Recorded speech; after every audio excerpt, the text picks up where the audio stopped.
The following podcast contains naughty language and ridiculous situations. Listener discretion is advised. For one night only, on October 7th of this year at 7:30 p.m., you better be hitting your local theaters because Evil Dead will be celebrating its 40th anniversary. And for one night only, it will be in those theaters with a nice, big, widescreen presentation of the film. And as a special added bonus, there's going to be a speech made by its lead actor, Bruce Campbell. He's got something to say to all us deadheads out there. I'm a fan. I know you're a fan. I definitely want to be there, but I can't because I got to do this show. And so how's that? I miss out, but you guys get to go, and you get to listen to the show afterwards. So aren't you lucky, bastards? Welcome to Trick or Treat Radio. I'm pissed.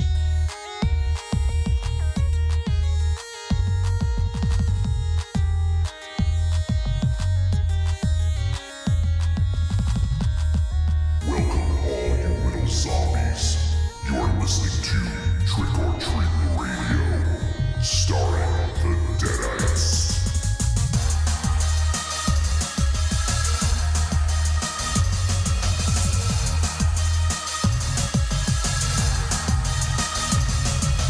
Welcome to episode 478 of Trick or Treat Radio. Trick or Treat Radio is the world's most dangerous podcast and is recorded in front of an undead studio audience here at Castle Wolfenstein, also at the Lair of Lost Swag within the Raven Chateau, also in Casa Day 50, and the Lair of the Gods for, I don't know, like, I should stop saying we're broadcasting from 4 locations because that is the fucking norm now, Raven Shadow. Live with it. No. Deal with it, man.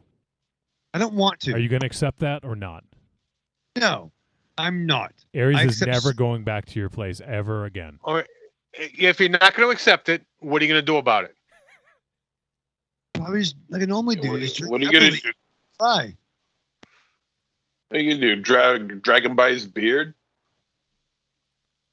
What, me or Aries? Yeah. You, Dragon Aries. We already know he could drag you around. Yeah, well then drag me around upstairs. No, it sucks. No, I'm fucking tired of this, man. Fuck it. Fuck it? What? It sounds like you're about to do something drastic. I'm getting fucking close, Johnny. I'm on the fucking brink. I'm like fucking Christopher Reeves and Superman 4. We're on the fucking brink. You know what I mean? I'm tired of it. I'm tired of the fucking mics cutting out. I'm tired of Monster Zero stepping on all my jokes. Sucks. Come over. Yes, I'd rather step on your jokes in person. Thank you. All right. Perfect. Good stuff. Good stuff. So, Sucks. there you go. I guess Raven Shadow's just going to be mad. He can't do anything about it. Raven Shadow, do you think that you'll ever get those guys back in the studio now? I fucking want to. Should I mandate it? Thank you, Johnny. Yes, mandate that. Do executive producer. What do you call that? When not executive decision. That was a movie. What was it? Executive mandate. Executive. What do you call it? Oh my God, you're fucking this up so bad. Oh, I'm not a fucking politician. You know why? Because I'm accountable. You could be though. You could be with the way that you fucking filibuster. It's true. It's true. Yeah. My meeting I had today that lasted a long time. It was unplanned, but no. Did you filibuster a meeting? I have. Oh yeah. I've done and furthermore another. Oh, I'm not shocked. This is my shocked face. No, I incorporated take the red pill or the blue pill into a meeting I had today. Oh, you getting excited about the Matrix? No, I just want it to fucking taste like steak. What? I just want to be part of the collective. I don't want to fight anymore, Johnny. I won't let the robots suck me. Whoa. now would the Matrix be better that if instead of a steak that Joey Pants was eating an Uncrustable. Yes. That would Yeah, be if the it was fucking like- best. Like a weird, like a. Now I taste this Uncrustable. And I could taste the peanut butter. I could taste the jelly. I can't taste the crust because there is no crust. That's why they call it Uncrustable. Wow. Good. Pretty deep shit. That's impressive. If we were together, we could use the green screen and film that bit. Put fucking Monster Zero in a weird, like, leather fucking, pleather Johnny. Sorry, or whatever the gray suit he had. That'd be fun. Wouldn't that be nice? What? All right, Aaron, if I build a maze in my house, will you come over?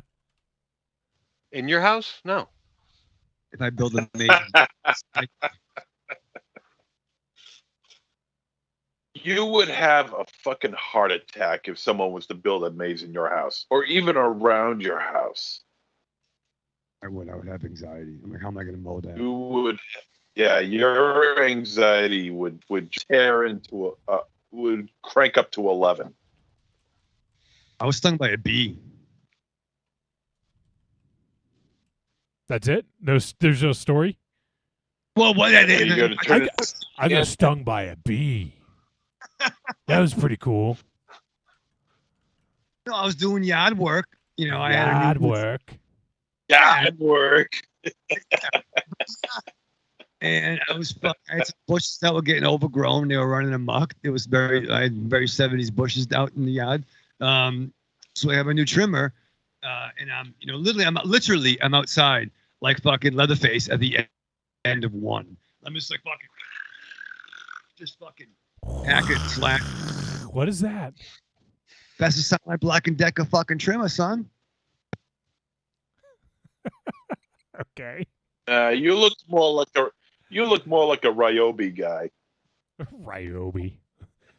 Speaking of Matrix, it's like Niobe. You're a big fan of Niobe, right, Rave Shadow? I don't know what that means. Jada Pinkett Smith. Niobe. Oh yeah, I mean, yeah, whatever, man. She's fine. She's fun, I guess. She was what? Was she Fish? Was she like Dr. Fish on Gotham too? Sure. Fish.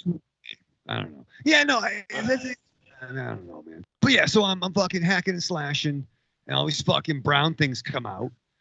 You know what I mean? Bees or hornets. I don't know. I'm not a fucking forensic entomologist. I'm not sure what they are, but like the bees come out, and I'm lucky because where my head was positioned in the hive. I should have got stung all of my fucking face, but the one motherfucker somehow got around me and stung me through my fucking dungarees. You understand? Dungarees. Dungarees. Who calls them fucking dungarees? Dungarees. My dad called them dungarees. Dungarees and dunkaroos. Dungarees. Yes. What? Got into my work pants. Yeah. Dungarees? Really? My jeans. But come on, we're from fucking New England. We've had this conversation. No, Dungarees, no you know? one says dungarees. We all grew up. Why don't you grab your TV guide, go sit in the parlor, and fix the rabbit ears so you can watch Channel 4? Jeez. The parlor. Christ. I'm sitting in the parlor. I miss TV Guide. TV Guide got good towards the end. Too, they had more articles and stories. They Towards were the nice. end?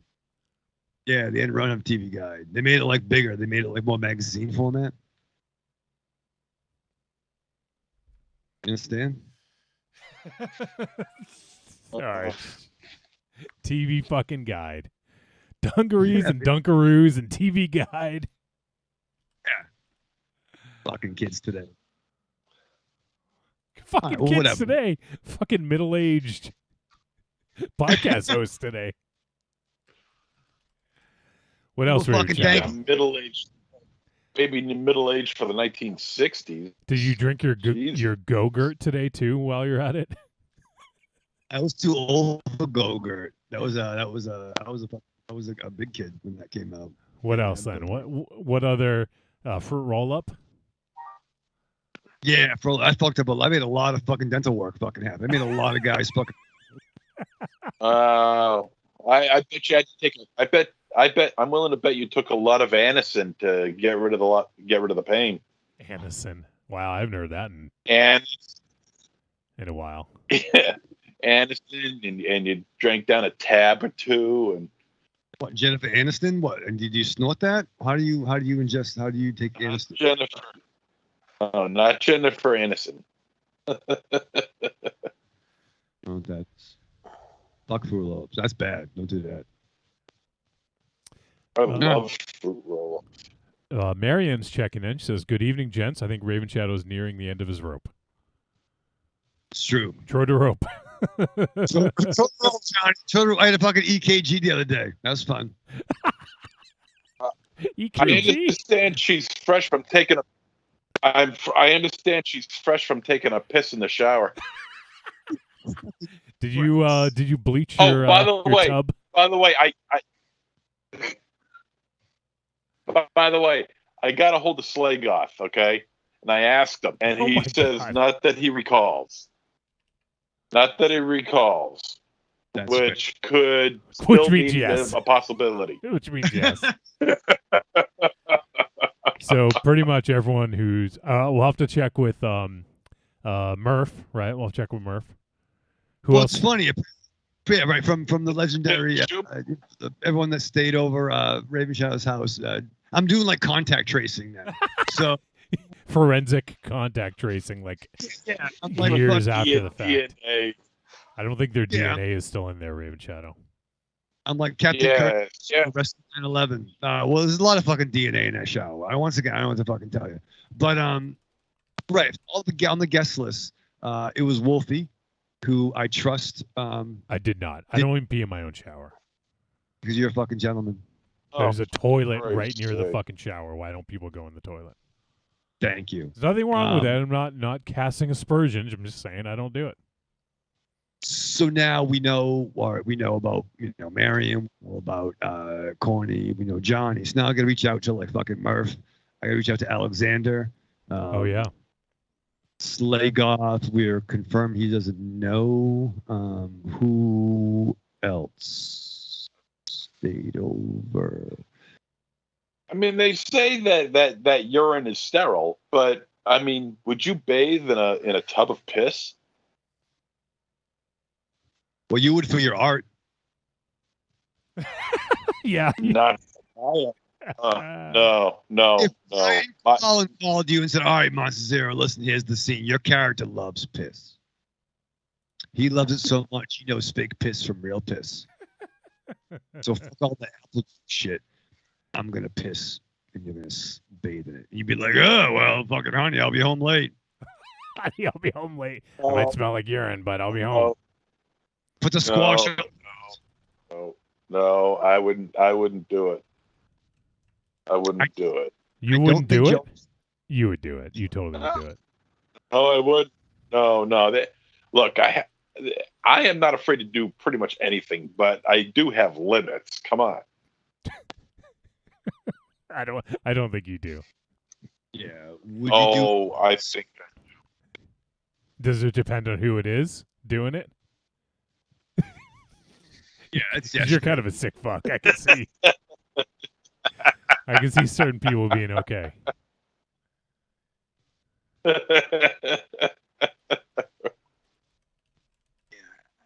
I really. No. Is it me that I can picture like MZ and even Aries getting fucking dark. You know what I mean? Aries. I don't know about Aries. Being dark. Getting He's dark? weird shit. Yeah, getting some dark shit. What, just because he's got a beard? He is right here, by the way. You're talking about him like he's not even here. I want your definition of dark. Nah, but like doing some weird shit. Define weird shit. I don't know. I mean, tell me. What are you into, man? Oh. No, you mean the weird stuff. Like The weird stuff. Okay, You can keep on renaming it all you want. You got to define it. Provocative. Oh, Jesus Christ. Because you know what? What's weird to you might not be weird to me. This is fascinating. Oh, God. Why do I even try? Uh, Is it cool? here. All right. Well, before we get too deep down this fucking rabbit hole, let me just tell folks what we're up to this evening. We're going to be talking about the film Prisoners of the Ghostland, starring Nicolas Cage, Sofia Boutella, Nick Cassavetes, Bill Moseley, and directed by Sion Sono. Looking forward to talking about this one. Been looking forward to this movie for a little bit here, so we'll be talking about that in a little bit. And then we got some voice messages to play. We got a bunch this week. I think we got at least 4 or 5 going right now. If people are listening live, there's still some time to send one in. Send it to podcast@trickortreatradio.com. And it could be about this week's film, could be about last week's film, could be about the week before's film, the week before that, Raven Shadow, and what else? I remember. Maybe the week before that. You could have just said Oh, that. It was fucking on a tee for you. Prior. Yes. Richard Pryor. Yeah. Are you high, Raven Shadow? Or maybe not high enough? I'm not high enough now. I'm thinking about free bases. Free basin. Fuck. Let's give Rocky a call, and maybe he'll roll a jib for you. Yeah. It's funny, too. That's in the conversation again, too. Like, maybe it's a fucking New England thing. But no, jib is a fucking Aries nose. But yeah, jibba. We had a friend. I had a buddy I worked with at Bradley's back in the day. They're not in business anymore. The retail store. And we used to call him Jibba Johnson because the dude was like fucking, that's what he did. Like Jibber Johnson. Matt Johnson. He was fucking great. He looked kind of like Kirk Hammett. He was awesome. I love that dude so much. Like he would talk like a guitar at times. I'd be like, "Oh, what's up, buddy?" He's like, "Where?" He would do like a fucking do the hand thing, and like that's where he was at. And he also looks like he was crushed under a bus. Okay, that was Wrong member. That Oh, that's Cliff Burton. Oh, yeah, never mind. dude. Wow. Regardless, it still should have been Lars. So fuck him. Excuse me, I got my Metallica members messed up. You wouldn't fuck up your Def Leppard members, though. Yeah. They fuck up themselves. They don't need me for that. Let me check in the chat room here. We got our boy D-Rook. He's hanging out. D-Rook says, "Evening, my brothers." And he says, "Dongarees." Yeah, nobody says dongarees. Why did it say dongarees? I said dungarees. Hey, Rook. I'll see you over at Monster Expo, brother. Oh, talking directly to him. Talking to my brother. Yeah, I'll see him and Steve Van Sampson will be there. And If he wants to be seen by you. Yeah, if he wants to be seen. I think he needs to be seen by me. And now I sound like a Raven Shadow. And Which is odd because he's sounding a lot like you tonight. I know. Yeah, it's kind of spooky. I don't like it. I feel very uncomfortable about this.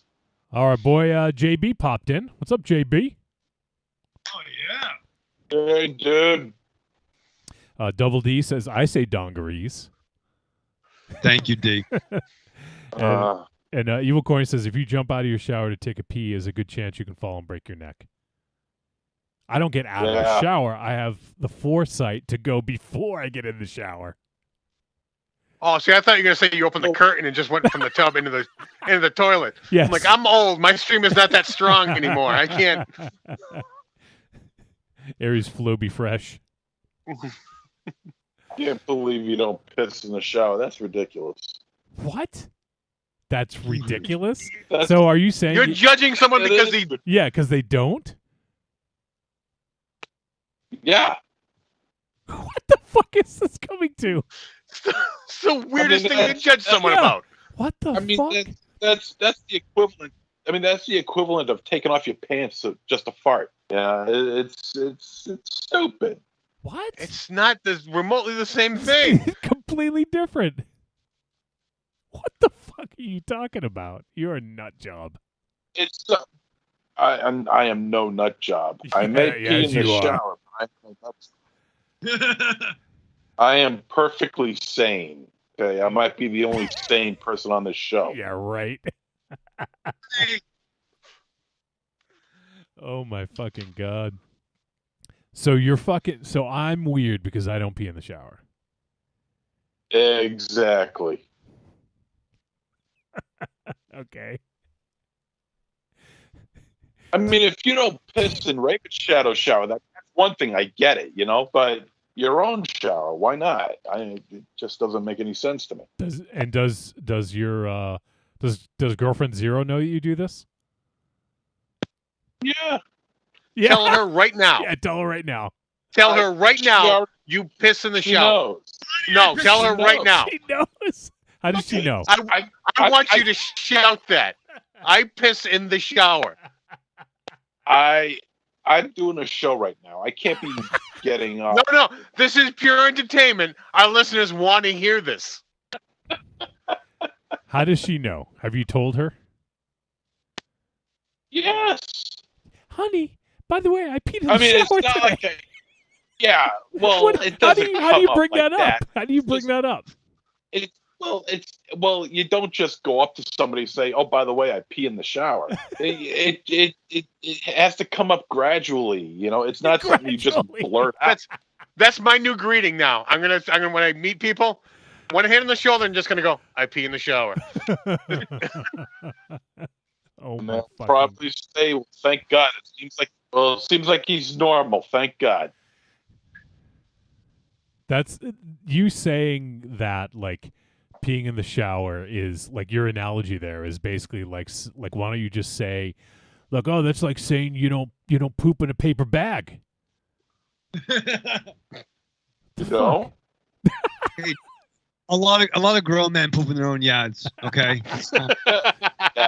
All he does, Ozzy does. I'm sure Aries dogs do. Yeah.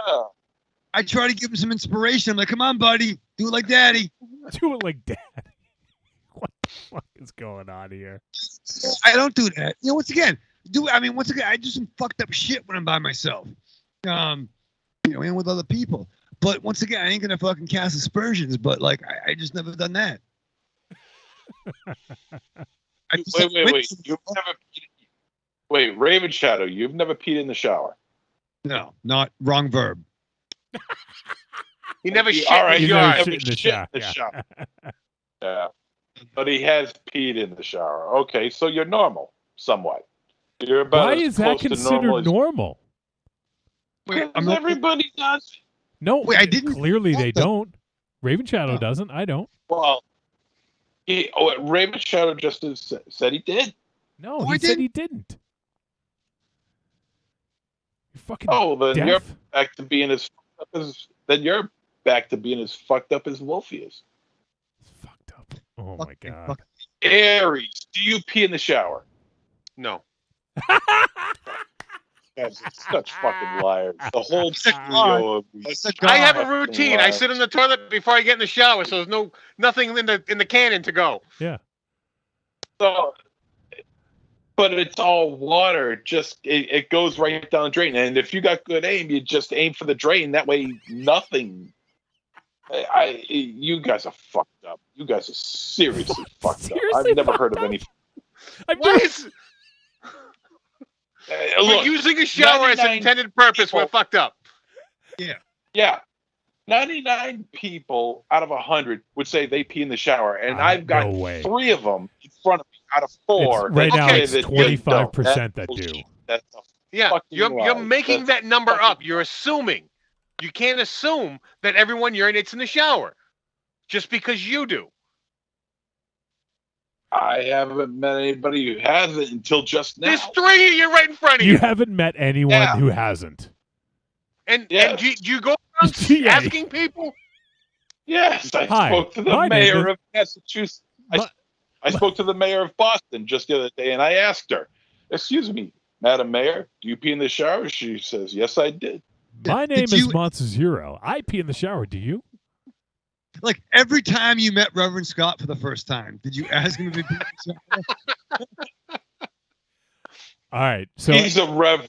MZ, I doesn't. found a percentage. I found some hard facts to back up your assertion. What did you say? How many people? You said 99% of people do it. Well, yeah, I would. Well, He did say I said 99, right? You So said 99 out of I said 100. So that's your 99. 99%. Yeah. That's 99%. So it'd be 99%. Sure. Okay, we'll go with that. Yeah. All right. So this, I don't know. Like this is the first thing that comes up. So I don't know the validity of this article, but it says 61% of Americans pee in the shower, 61%. including Kelly Clarkson and Madonna, apparently. Oh yeah. Well, I believe Oh, Madonna's nasty. I Madonna- can believe Madonna. Yeah. She would have a miscarriage in the shower if she knew she could get away with it. Jesus. Whoa. What the fuck does that mean? That is the most idiotic thing you've said tonight. And you've said a lot of idiotic things No. tonight. Johnny, she can't stay over. Marion says there are two kinds of people, those who pee in the shower and liars. Wow. Ooh, bold statement. Wow. Go, thank you, Marianne. You. Fucking Thank you. JB Look at says that. I'm with MZ on this one. There we go. Thank you, JB, my buddy. Oh, Go he's pee your in the buddy. shower. He's your buddy now. You guys can go pee in the shower together. fucking piss pants. You'd be like, JB, you want to come shower with me? We could pee together. It's not weird. Yeah, no, You do a little 99% sword of fight in the shower. 99% of Americans do it. Yeah. It's not weird. Do that. Fucking you be Dark Helmet. And I'll be yogurt. I'll be Yogurt. The other people are afraid to say it because, like these two yokels, these two are afraid. And I'm talking to Aries and Raven Shadow. Three. They're afraid to say anything that would, and you too, Wolfie. Now that I think about it, are afraid to say anything that might be deemed inconsistent with what this little personality box that you have built for yourselves. Okay, me, I'm an open book. You know me. I spill out everything. I'm Yeah, not all afraid in the say shower, anything. apparently. I'm not afraid to hold anything back. You spill it out all over the That's shower, right. apparently. Dude. And from a quarter piss to Madonna's fucking baby, that shit's gonna go down the goddamn drain. Okay, I don't give a damn. You don't give a Dude, damn. I was fucking on ecstasy and pissed out a fucking window. I'm not gonna fucking, you know what I mean? Like, it happened. You know what I mean? But So you'll piss out of a window, out of a whatever story window, but you won't piss in the shower. first story window, and there were grown-ups upstairs. Yeah, so I don't think he'd be ashamed to say that he did. He told us that fucking story. Oh, I remember. Yeah, I think pissing out a window is worse than pissing in the shower. Yeah. Yeah, especially if it's a street down below and not some bushes. Hey, it was fucking plants. Maybe a fucking fern. I don't got green thumb. Evil Weird Corny guy. says, Amen, Marion. It's not like we're peeing on the soap. That's right. God damn it. Where's Steve Rook in all this? He was just here. Hey. Yeah, he probably got. Yeah, he he was. probably fucking took off when you started talking about pissing in the shower. He was here. He was here, yeah. You fucking scared him off. He's not going to shake your hand at Monster Expo now. Oh, what are you fucking kidding me? You guys probably scared him off. What, these guys don't piss in the shower? Fuck these guys. Monster Zero sounds like the only guy who knows what he's talking about. Yeah, dude. No. I just want to. Why is it a bad thing that we don't?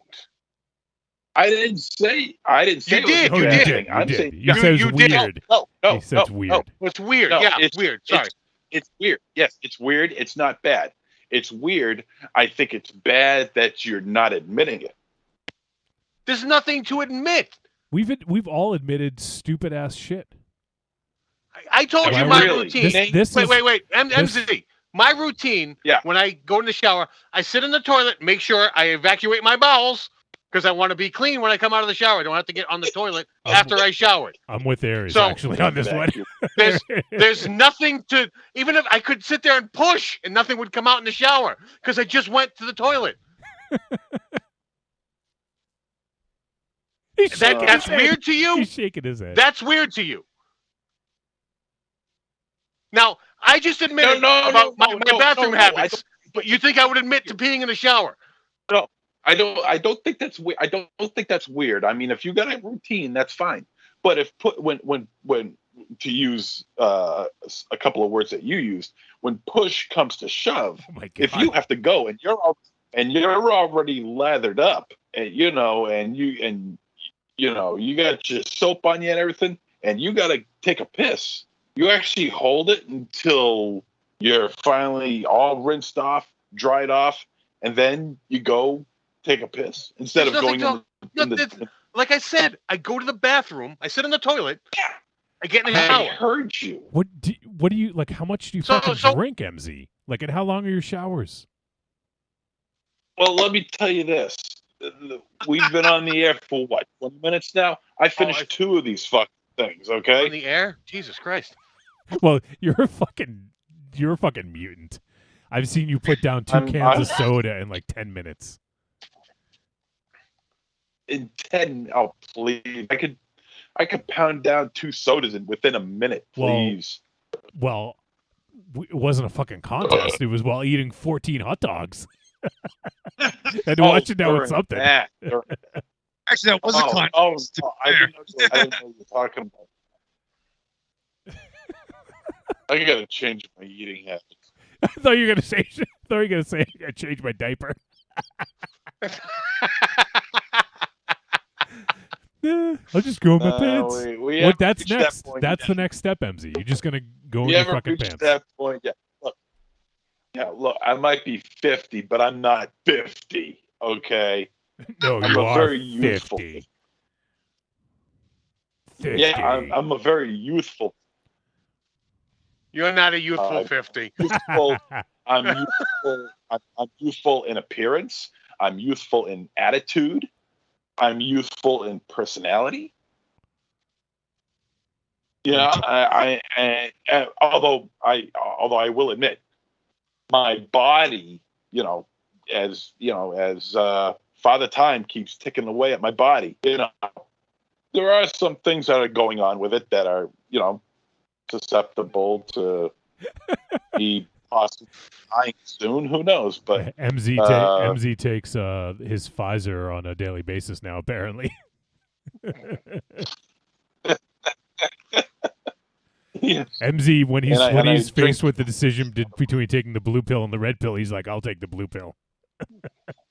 I'll take which one's Cialis? I'll take the pink pill. That's Pepto-Bismol for my diarrhea. What if you're all right? I got this. This is going to be the end of it. This is going to cap this conversation. MZ, you're in the shower. You have diarrhea. What do you do? Run a bath. I've rinsed. I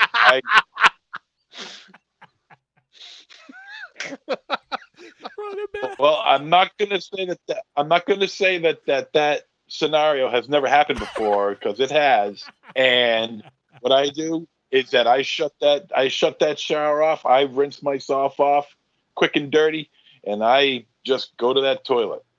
Okay, I just want to clarify. You shut the shower off, then you rinse yourself off quick and dirty. No, I dry myself off. I dry myself off quick and dirty, and then You I may don't not even want to use the word understand- dirty when we're talking about diarrhea. I'm just. maybe so, but I think you get the gist of what I'm saying. Corny says, MZ, you're about to piss in that chair. Those two fucking T's. Oh, my God. That's weird. I don't know why you don't diarrhea in the fucking shower. That's weird. Yeah. It all goes down the drain. It all goes down the drain. That's weird. Not all the time. There's a lot of solids in you know. You just gotta, push them down with your big toe. If that was to happen. Yeah, well, that's what I was going to say. I think would have to step on the shit to get it down the drain. And I'm not ready to step on my own shit or even attempt to even try to think of how that would all play out. What are we doing? I would go right to what are we doing with our lives? There's so many cool things to talk about, and we're talking about pissing in the shower. 50 years old. 50 years old, and I'm talking about shitting in the shower, pissing in the shower. I got better things to do. You know, is this how I'm going to spend my golden years? Golden shower years, apparently. When MZ takes a shower, it is a golden shower every time, apparently, then. Fucking gross. All right, so what else is up?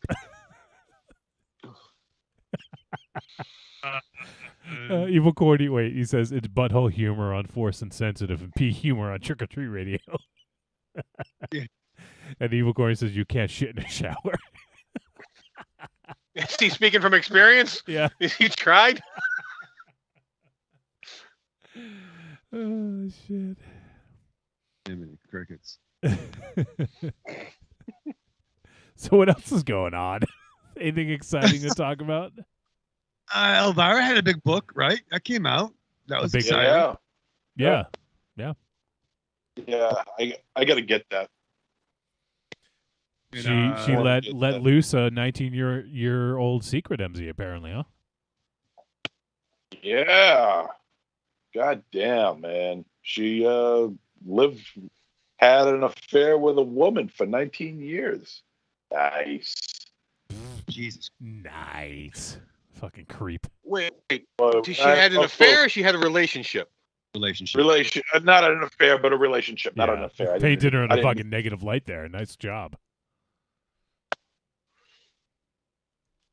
Well, I wish I was a fly on the wall when that shit went down, but she was a fly in the shower. So we could go fly in the shower and smell all the shit left behind.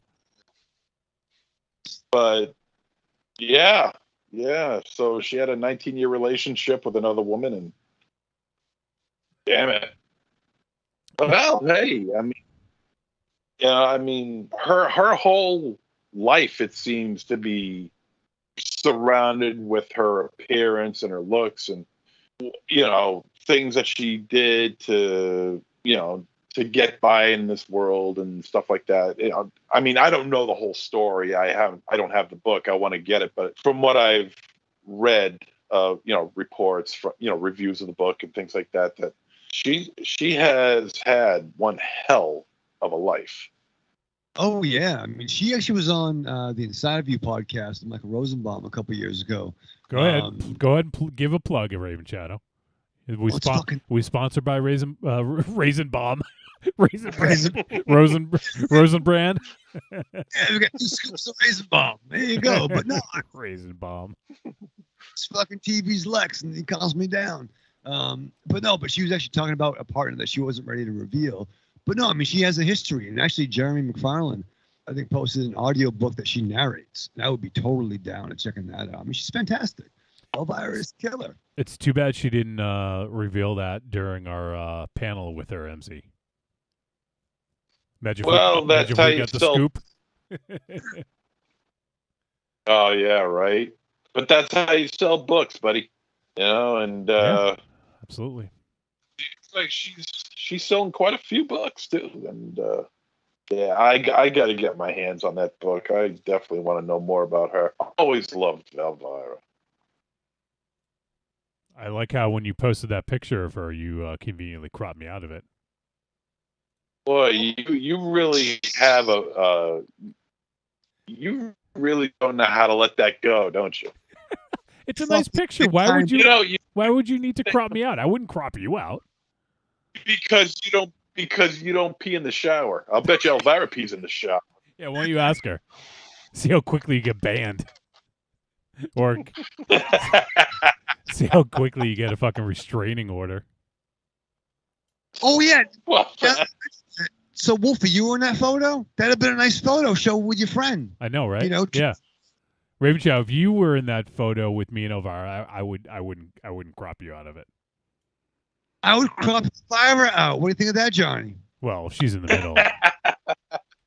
All right. Well, I'll put Aries in. I'd probably just crop myself out of it to make it look better. Leave Elvira in there. Just leave her body and add Aries' head. No.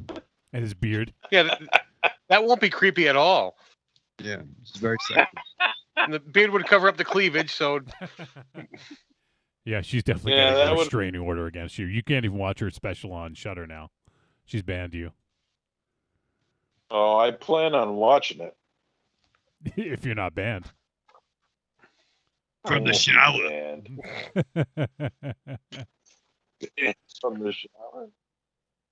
So yeah, I definitely want to get that book. I can't wait. Hell of a life. A lot more going on than I ever realized. If I'm not mistaken, she did mention the book during the panel that we did, right? She said she was writing a tell-all book. Yeah. Yes, she did. Yeah, she did. So at least we got that going for us. I should have bought that shop we had. It was a Tom Waits Small Change album cover poster, and she's in the background as a dancer with his red hair. I should have fucking grabbed that from the shop. It's well, she did she did a couple of movies where she appeared topless in her 20s back in the 1970s, and she also did a couple of pictorials. I think one of them was for Penthouse. I'm not entirely certain on that, but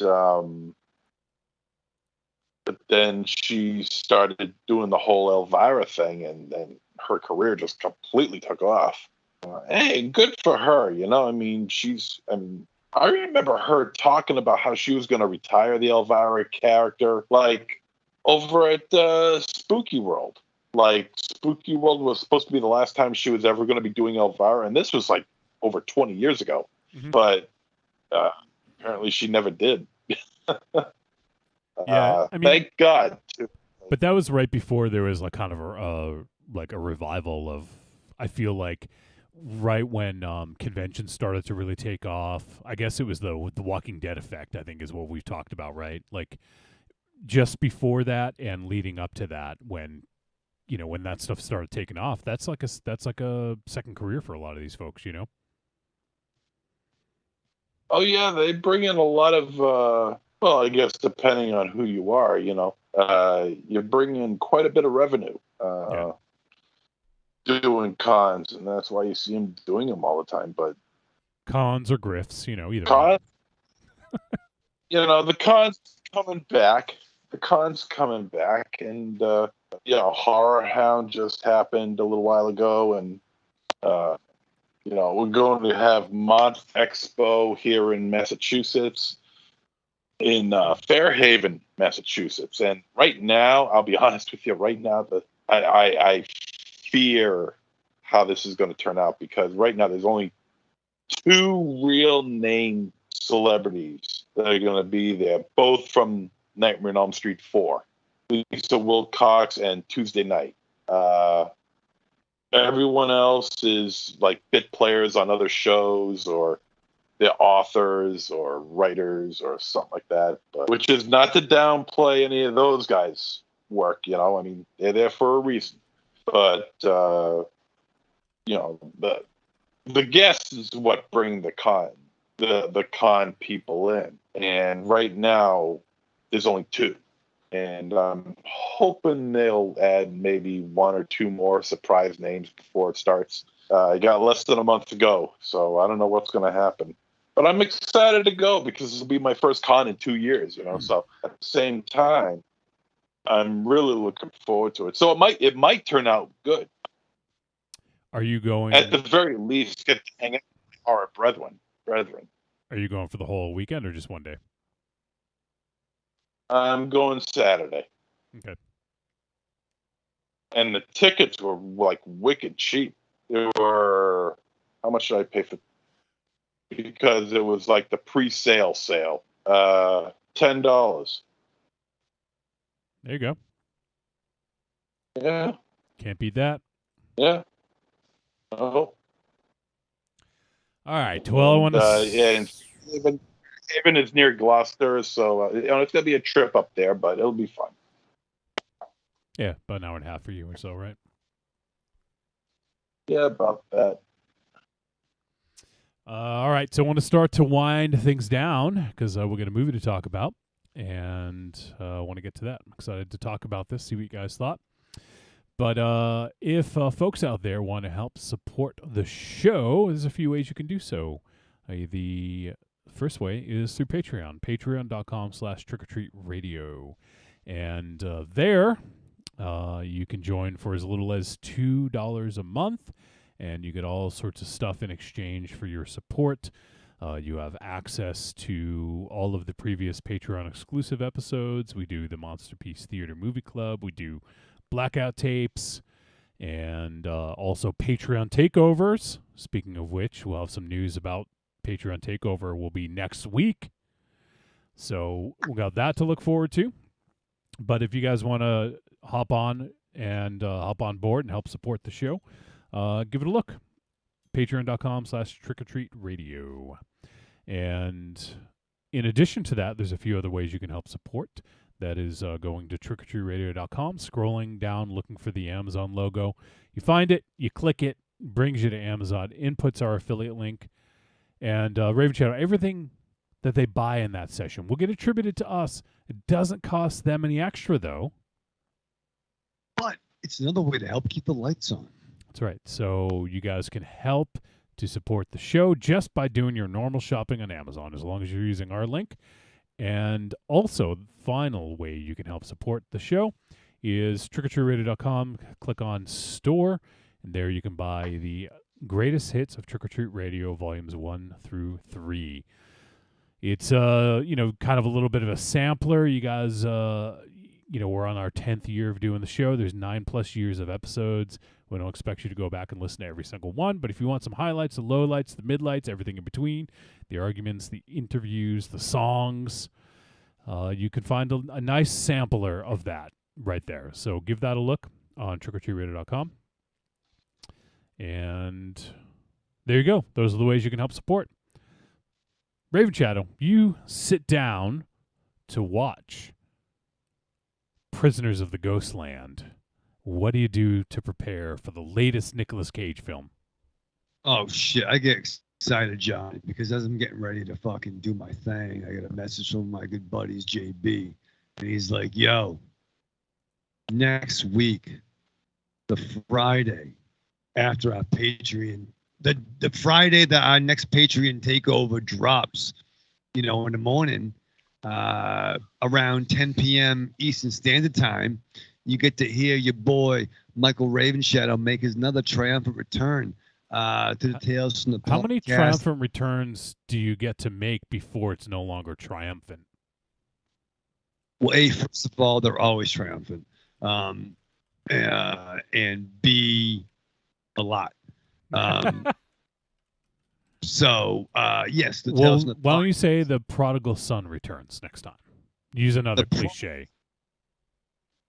The prodigal Raven Shadow returns. The two guys, one crypt. That's right. We'll be talking about, speaking of the Evil Dead anniversary, I'm fascinated about what fucking Bruce Campbell still has to say about fucking Evil Dead 40 years later. But next fucking, whatever the fucking date is, not this Friday, but next Friday, I'll be talking with the brothers about the Army of Darkness picture, which I'm very excited about. Look at you. JB. When was the last time you saw it? In its entirety? It's funny. Yeah, it is funny because it's true.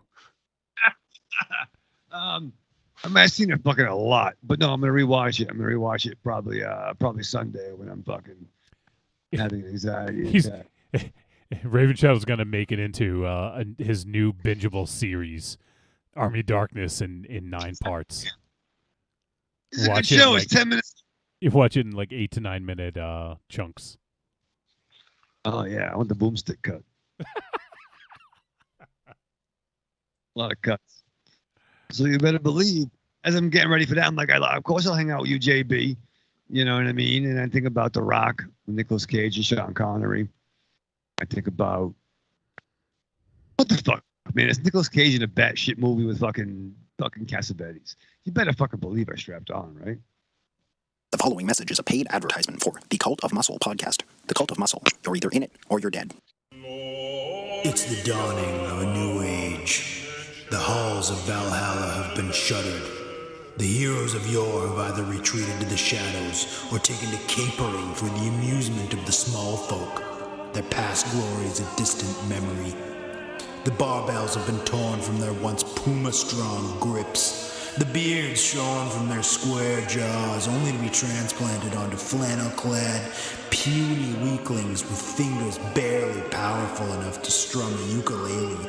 The time has come, my brothers, to restore order from the chaos. No longer will our heroes be forgotten. No longer will their great deeds be viewed through a foggy lens of irony. Hear now our rallying cry as we scream it from the mountaintops, as we bellow it from iTunes and Libsyn and Facebook. It's time to join the cult, my brothers. So don your cloaks and enter the Cult of Muscle. This is Matt Kennedy of Astron 6. You might know me as Manborg. You might know me as Father John Sullivan in Father's Day. But what's important right now is that you're listening to Trick or Treat Radio. Oh, delicious nerds. Ms. M knows you like to chat it up with other sexy shut-ins about comics, movies, video games, and your favorite TV shows. If that sounds like you, cuddle up to the Trick or Treat Radio Facebook group, or the FIB. That stands for Fan Interaction Board. Just go to Facebook and search for Trick or Treat Radio and have more fun than a Jedi at a lightsaber sale. Not enough?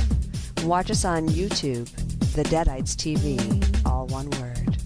Last but not least, check out the world's most dangerous talk radio show, Trick or Treat Radio, at trickortreatradio.com.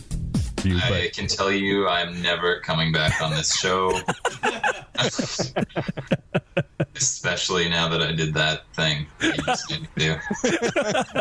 Which I will be sending you an invoice for.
We've returned on Trick or Treat Radio.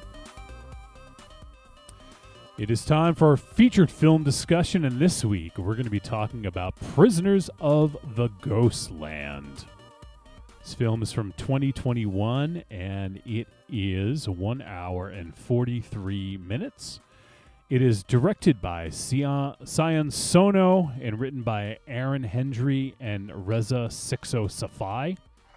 And the film stars Nicolas Cage, Sofia Boutella, Nick Cassavetes, Bill Moseley, Tak Sakaguchi, and let's see. No one else that I really recognize, but had a pretty large cast, so there's a whole bunch of people in this.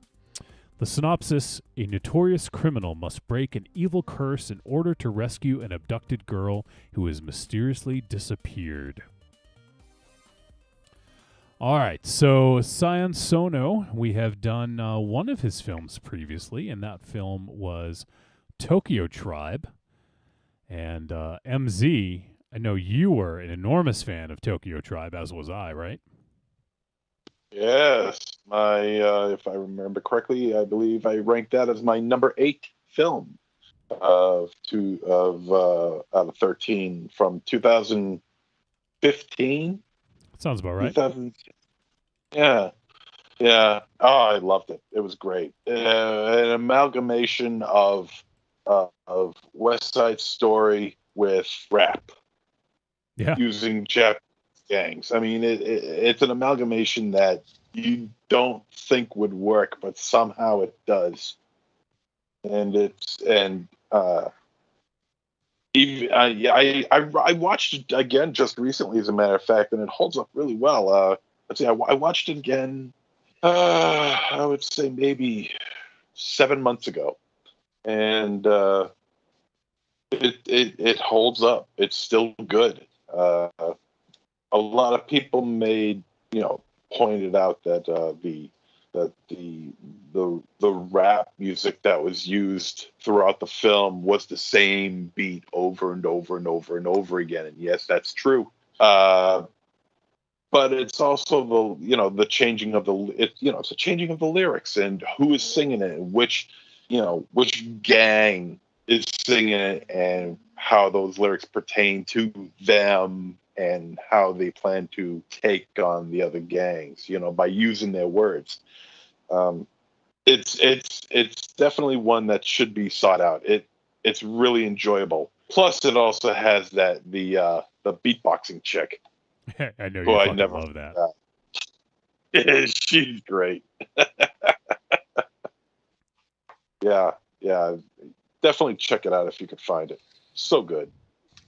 So good. So elated. So fun. So fun. So Sion Sono, he's got a pretty extensive filmography. He's no Takashi Miike, but then again, nobody is. And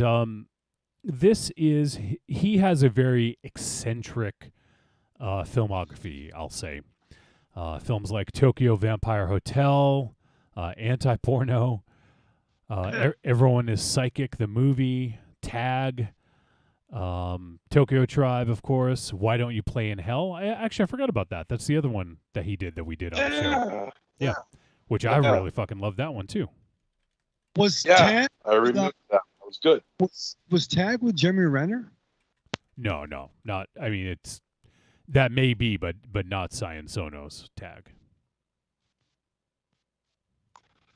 I'm checking right now just to make sure, but I don't believe. Yeah, no, it was a Japanese production because Prisoners of the Ghostland is Sion Sono's first foray into American cinema. And we'll talk a little bit more about that, but I think it's interesting because this film is very much an amalgamation of East meets West, I think. And I thought that was a really interesting way of making this film, kind of like taking where he comes from and kind of like mixing it into American cinema. And we'll get into it, but I'll go ahead, Raven. You want to add something? Well, if I'm wrong, but was it Broken Arrow? Was John Woo's first foray into American cinema? Yes. Also starred Nicolas Cage. True. Yeah, I didn't even think about that. Yep. Right, and then Wu worked with Broken Arrow didn't have Nicolas Cage. Yeah, it did. No John shit. Travolta. Oh, yeah. You think it? Yeah. Yep. You're right. Travolta. You're right. It was Travolta. And Christian Slater. Yep, Is that right? it was Slater. Yeah, Correct. Yep. Fear to obviously Face Off did though, and that was John Woo's next film. So, Which also had Nick Cassavetes. actually, you know what? We're both wrong. Hard Target was his first. Oh, fucking A, you're right. Shit, we sound like I almost forgot about Hard Target. Yeah, but Broken Arrow, I think, was his first like bigger budget. Like Hard Target was, that was sort of on the tail end of the huge 80. Well, it was 93, so it was on the definitely on the tail end of the huge 80s action star craze, and I don't remember that being like a big film here. Correct me if I'm wrong. Do you guys remember Hard Target being a big film? Is that a Steven Seagal movie? No, it's Van Damme. It had Jean-Claude Van Damme. And it had Wilford Brimley, and it had the great Chance. Like, it was a great line where like Van Damme's character was named Chance. And, like, your name's Chance? He's like, yeah, my mother took one. Yeah, it's been great. They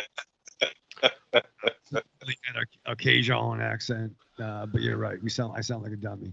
But yeah, it was Hard Target, Broken Arrow, and then Face Off. Yep. That's where Nick Cage met Cassavetes, who I fucking adore. I adore Cassavetes. Well, I mean, it's very possible they could have met before that. I mean, being actors who've been working for a while in Hollywood, so.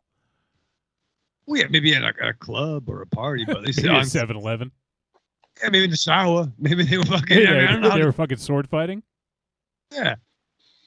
He's like, yo, this fucking bathroom line's long. And Cage is like, yo, I know it was a shower, son. Well, it didn't happen. But MZ's fucked up world it did. Fucking Baron von Belfast, Maine. Baron von Belfast, Maine.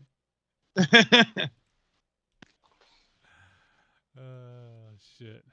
All right, so yeah, I'm just looking through real quick. Cassavetes. I feel like he had to have been in a movie with Nicolas Cage prior to this, or prior to Face Off. I mean, but was he in the Wraith? Yeah, he was. Yeah. I think he was in the Wraith. Yeah. And he had like long hair, and then like he kind of shaved it. I love that dude. He's once again the best quote of that was like Nicolas Cage is like face off when he's fucking pretending to be Castor Troy. He's more drugs. Fucking love that. You love Face Off. That's like one of like the like defining moments of your life is seeing Face Off, isn't it? I mean, not top 10, but I fucking adored Face Off. All right. So but we're not talking about Face Off. We are talking about Prisoners of the Ghostland. And yeah, it's interesting to see Sion Sono. He's not one of the directors I would imagine coming to America. Like his style I just feel wouldn't translate very well. But I mean, we'll get into it. We'll see if it translates well. Because he's a little out of left field. It does a little as we found out with Why Don't You Just not Why Don't You Just Die, Why Don't You Play in Hell, and also with Tokyo Tribe. But those two alone are pretty wacky. But yeah, so you want to do a fucking whacked out movie, you cast Nicolas Cage, and Nicolas Cage was, what do you think like the conversations with his agent are like? Like, Nick, we got a new project for you. I don't know, but I could picture a huge amount of cocaine on the table. Yeah. It's not a Quarantino edition, but no, yeah. I mean, Quentin Quarantino? Quentin Quarantino.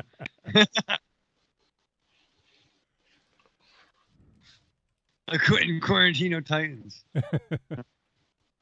Were you going to steal that now? I'm going to appropriate it. That you shouldn't do that. You shouldn't No, I appropriate anything, Raven Shadow. Can I use it? No. To be honest, I really can't picture. I mean, Nick Cage is doing several films a year, not just one or two, or even three. He's doing 4, 5, 6 films a year. I mean, what's his the style of films that he's doing? Pretty out there, you know. So I can only imagine what films he is rejecting. I'd like to know the films that he's rejecting, that he's saying no to. That's what I want to know. He must have a lot of tax debt right now. Because there's a rumor like he would like go and like buy cars. If he was filming in Georgia, he would like buy a car and then like leave it when he went away. Yeah. He pay taxes, brother. Yeah. He bought a goddamn castle, for God's sakes. Yeah, he bought fucking Elvis's daughter. I mean, like he buys things. And he sold his like Action Comics #1. Like whatever the fuck. Like here's the thing though with Nicolas Cage. What more does the dude need to do if he didn't have fucking tax problems? But like really, he's done. He came up as a cameo in Fast Times at Ridgemont High as Nicholas Coppola, one of the dudes in the fucking Spicoli Stoner band. But yet he's made from Arizona to Moonstruck to the fucking Leaving Las Vegas to he's covered all the shit. It's not an Oscar winner. He's a nominee. Like, how much more does this dude need to fucking do? But it seems to me like you can make the joke, right? He just does this fucking script. I mean, but I think he's kind of embracing this next level. And even the movies he's done that's batshit crazy, like Mandy. By the way, I just want to correct you. Did you say he didn't win an Oscar? I wasn't sure. I wasn't sure. No, he wasn't. He did. He did. Yeah, he won Best Actor for Leaving Las Vegas. Yeah. So if not nominations, he at least won for whatever that's worth. But like, what more does the dude need to fucking do? He's done comedy. He's done action, and I loved that era in Aries and I. We saw them all in theaters, from like The Rock and fucking Officer's Face Off. Are fan-fucking-tastic. The dude took his name from fucking Luke Cage power, man. I would love to hang with. I would love to do the blow with this dude. Would you let him pee in your shower though, Raven Shadow? Nick Cage, seriously, dude, you want to come over? Totally piss. I mean, I'll put some pads down in the living room if you want to just fucking hang out for a little while. Pads in the living room. I think he could go to the bathroom on his own. But I don't know.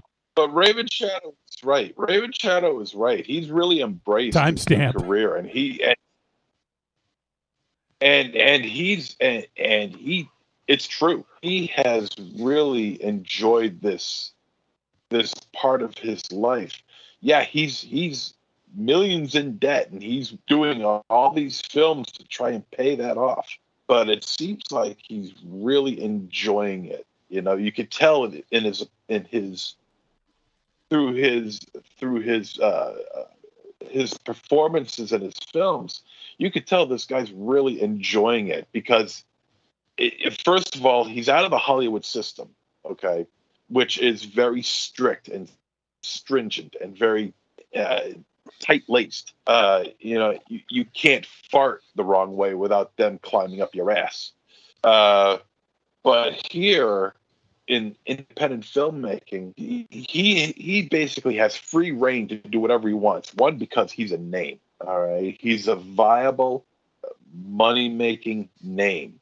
No matter how bad a movie is, the movie will make its money back probably threefold just for having his name in the credits. And he's making films that appeal to us, you know, which is a big plus. So we got this maniacal, crazy actor on a nearly on a Jack Nicholson level, and that's saying a lot, who is making films that appeal to people like us. He's out of the Hollywood system. Yeah, he owes millions in debt still. I don't know what the number is, but he still owes quite a bit. But that's not stopping him. He's not, it's not deterring him. He seems to be really enjoying this point in his life. Right. He's made action movies. He's made romantic comedies. He made comedies. He made genre pictures. Like, what more does this dude need to do? And even the crazy shit he's done, those aren't fucking Frank Stallone pictures. No offense to Frank Stallone. I don't think he's listening.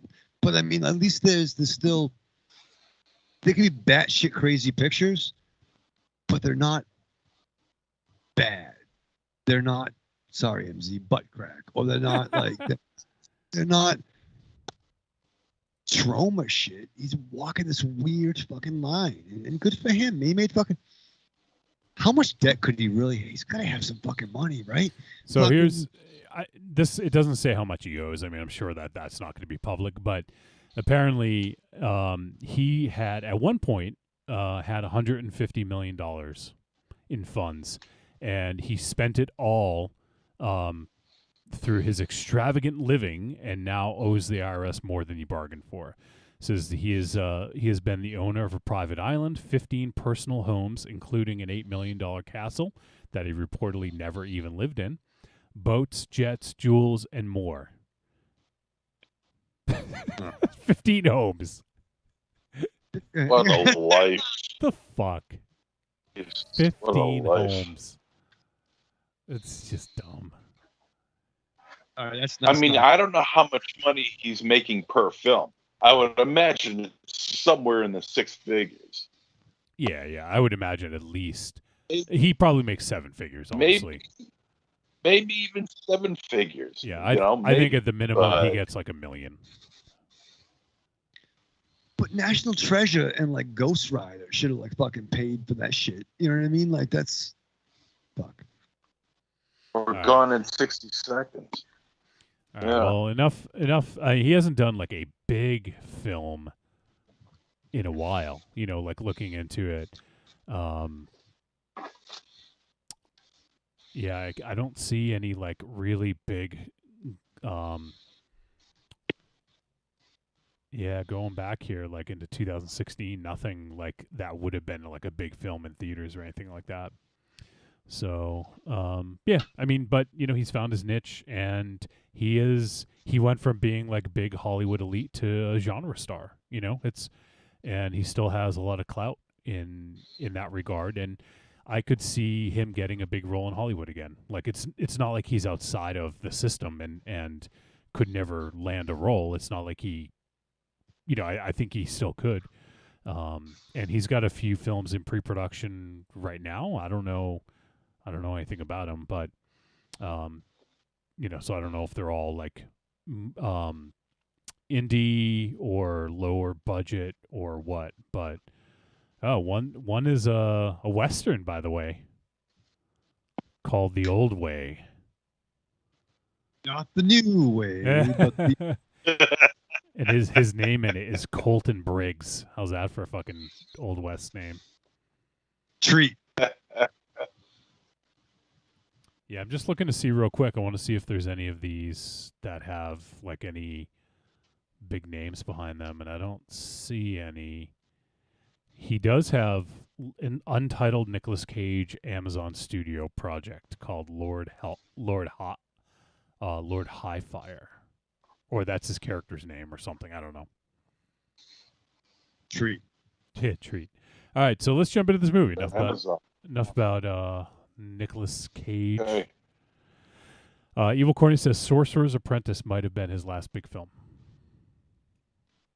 All right, so Prisoners of the Ghostland. So this is an interesting flick. Like at the very least, this is going to bring about some interesting conversation, whether or not we all enjoyed it. But this film brings, from what I know of his work, Sion Sono's signature visual style.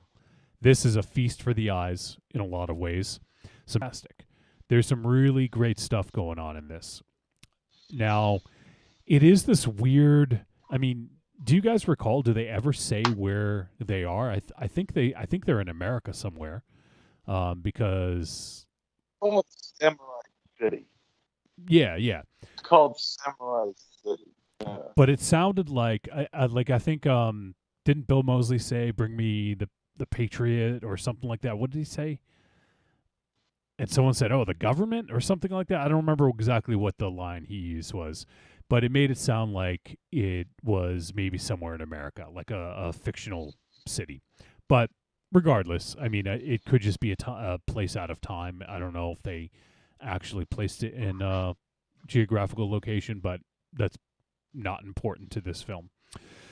But yeah, there was, as I talked about in the intro, there was this mix of East meets West.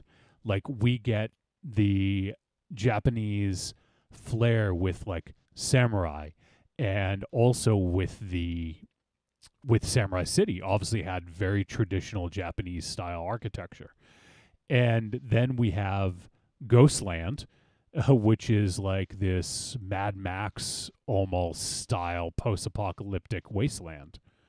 So we have this dichotomy between the two, and it's almost like I wouldn't say America is known for the post-apocalyptic film, because when you think of post-apocalyptic, you probably think Mad Max, and that's, like out of Australia. So I don't know that we are the prototypical vision of what a post-apocalyptic world is, but I think that we may not have been the first, but I think American films use that a lot. So I think that, to me, that is something that is inherently American. And whether or not it started that way, we sort of own it now in a sense. And a lot of times our fucking country feels like a wasteland. So I think it might be appropriate. But it had this interesting mishmash of styles, and I thought that really lent itself to this interesting world. I don't know if that came across for all of you guys, but for me, it had this kind of cool vibe to it because of that. I actually thought more like Judge Dredd Mega City 1 type thing going on. With the wasteland style? Yeah, like the amalgamation of like, it's like, instead of like states, it's just giant. Like Northeast is one city. Yeah, and that kind of stuff. You could be right. But did you guys like the aesthetic of the East meets West kind of vibe? Yeah, it was great visually, and I like the idea that it was outside of countries. Like, it was just a random city that could exist anywhere. Yeah, the aesthetic looked great. I mean, you were talking about the architecture. The architecture looked fantastic. The use of color was really, really good. Like you said, the East meets West. The Japanese architecture with the Mad Max style wasteland, along with the American Old West style. And when you put those three together, it's so bizarre. You got, like 1800 style Old West, post-apocalyptic Japanese samurai style. I mean, you put those three together and you think they don't work, but somehow Sono makes it work. And not 100% though. It does feel a little disjointed from time to time. I think it's only because we're just not accustomed to seeing something like that, so it's going to take a little getting used to. But just daring to try something like that is really actually pretty spectacular. Yeah, it was certainly a pretty big task to try to get this right, because it could fall flat, and maybe it did. I mean, we still haven't established that, but I think that it was a cool style, and especially it just makes sense. Like, his first foray into American cinema, like, I love that he brought a lot of his background into it and used such a huge Japanese influence with a lot of these sort of American themes, whether it's the Old West, whether it's the post-apocalyptic, whether or not you think that is inherently American or not. Because as you mentioned, Raven Shadow, Judge Dredd is, hails from the UK, so that, I want to make clear that the post-apocalyptic wasteland is not just an American thing, but, I feel that a lot of stories have been told about that in the last 20, 30 years. So, but yeah, it is this mishmash of just these different disparate elements that, come together. And I feel it works as an aesthetic, and it makes it stand out, and it makes it feel different. And even some of the tertiary characters we get, like there is those other characters that weren't part of the Ghostland, or the character who was all who we meet at the end, who was in the bus. That character and the people he's with, they had a cool look to them too. So I think that everyone had a pretty unique look to them. And I think that, the costuming was great. The set design, there was a lot of really cool elements in this to make it feel very unique and cool. Like the opening scene of the film, I mean, it you only see a little bit of it, but it plays a big part in the story. The bank robbery? The bank robbery at the very beginning. I mean, you got yourself a completely sterile white set in a bank. I mean, it's almost completely stone white, and you got the people like the tellers and the bank personnel, and they're all done up in these really vibrant colors. And you got the little boy who is trying to get some candy and through one of the 25-cent vending machines, and you see all these vibrant colors: yellow, green, blue, yellow. I mean, just these colors that just absolutely pop. And it was absolutely stunning to look at, almost a little bit too much. I was starting to get dizzy from looking at it, because it was like, you got this white set, and you got these intensely, vibrantly bright colors just hitting you in the face. It was really stunning to look at. Yeah, I will agree with that for sure. Also has, we haven't really talked about her, but MZ, I know you like Sophia Boutella, especially because of her turn in Climax. Yeah. So anything you want to mention about Sophia? Well, she doesn't dance in this one. She doesn't do any acid. She does some action, though. She has some action scenes. She does have some action scenes, surprisingly, and the action scenes in this movie hold up somewhat, particularly the samurai scenes. Although I found it kind of strange that they would use those samurai scenes with a wide, panned out shot for a lot of them. Nothing really close up. Just a little nitpick. I'm not saying it's bad. I mean, for the most part, I think the samurai fights were pretty good. In fact, for the most part, all the action in here is pretty good stuff. Including Sophia Boutella, who I thought did a fine job in this movie. Not great, but a fine job. Maybe a little overacting, perhaps. Maybe. But her fight scenes were fine.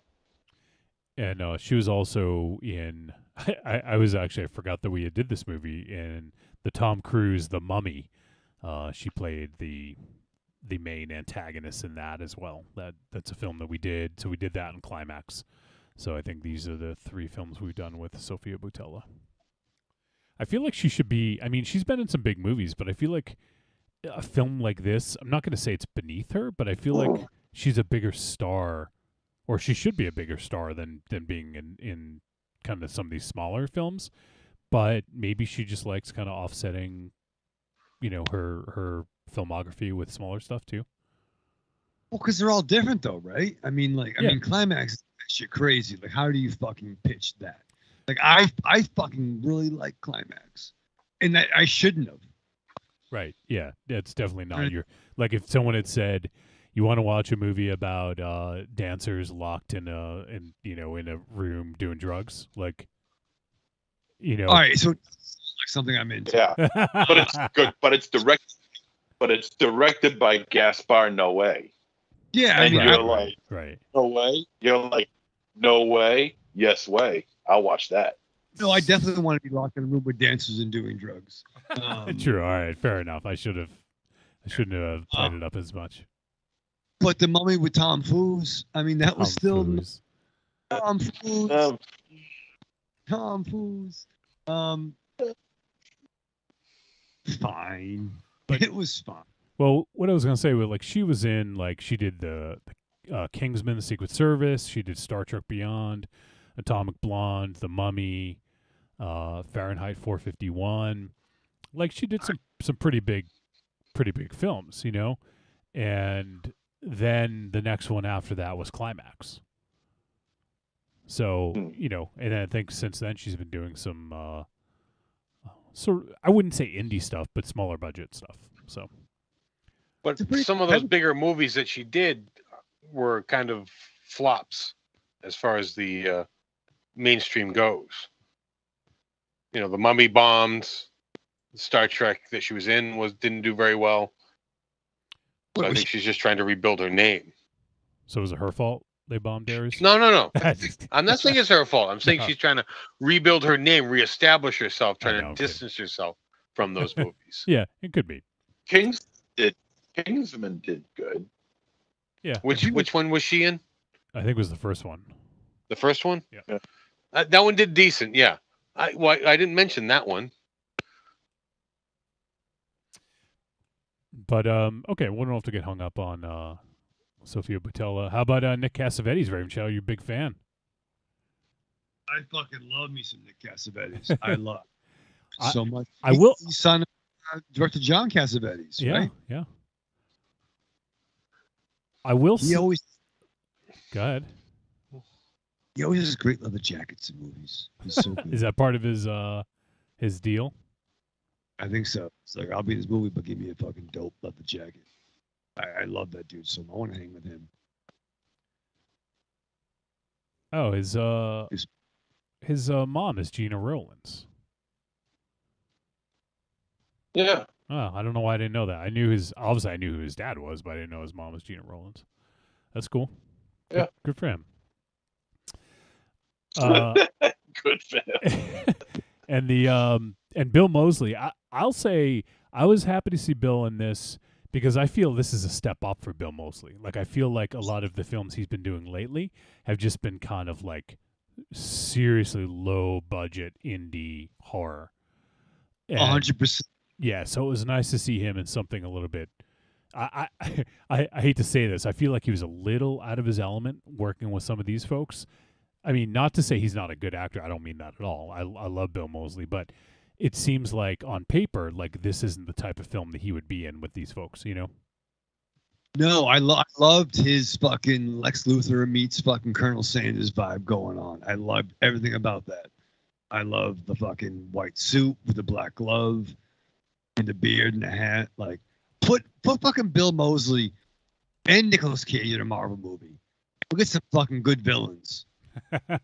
Yeah, I thought he played this character pretty well. Like I did enjoy his portrayal, and he seemed like, because this character has to come off as, you know, like he's doing the right thing, but he's kind of a villain, you know? Like I thought that it was kind of an interesting portrayal.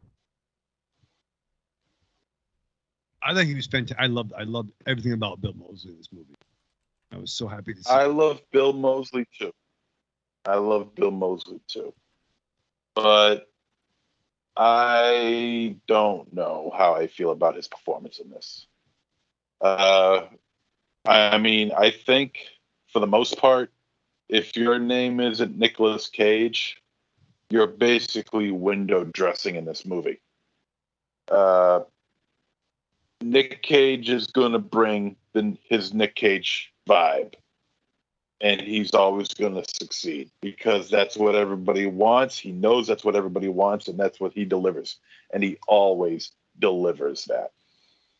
But when you got everyone else trying to up their game to a Nick Cage standard, that's when it starts feeling forced. And everybody's performance, with the exception of Nick Cage, felt very, very forced. And that includes the great Bill Moseley. I just felt that everybody's performance here did not feel genuine. It felt forced. It didn't feel right. You got little children. You got samurais. You got post-apocalyptic dudes with Damien Demento shoulder pads on. Yeah, and you got 19th century style cowboys all trying to up their game, trying to say that one line that's going to get them noticed, and it just reeks of Nick Cage light to me. Hate to say it, but that's how I saw the performance here in this movie, including Bill Moseley's. It looked like everyone was trying way too hard to be noticed, to be special, to be outrageous, to be like Nick Cage. And that's where this movie starts to fall flat. Ta-da! Ta-da! All right, interesting. I didn't really get that vibe, honestly, but I just felt like, so this has an interesting mix once again. Sion Sono. There was a musical element to this as well, where there was a few songs, which I thought was interesting. Like, it just felt like it was part of the fabric of their reality, right? So it didn't seem out of place for me. It was just like, well, this is what they fucking do. So, it didn't seem out of place. But it was interesting to see everyone sort of like singing. It wasn't a musical, but there's a couple musical pieces in this. So, that's one of those things that some people are going to look at and be like, what the fuck is going on here? But I don't know. I'd be interested to get Raven Shadow and Aries' take. I didn't get the vibe that everybody was over the top, like trying to match Nicolas Cage, because he still seemed like the most batshit crazy person in this. I just feel it was, Sion Sono being a crazy motherfucker and wanting people to be crazy too. Like, that's just the impression I got. I didn't feel like they were trying to match, Nick Cage's fucking vibe or anything like that. Do you have any thoughts, Raven Shadow or Aries? I'm on the edge of my seat. I've seen so much Picarding in the last few minutes. I gotta see where Aries is at. I'm fucking fascinated. Take my pick. Yeah, see, I definitely had the feeling I was going to be on my own with this, and I definitely appear that way.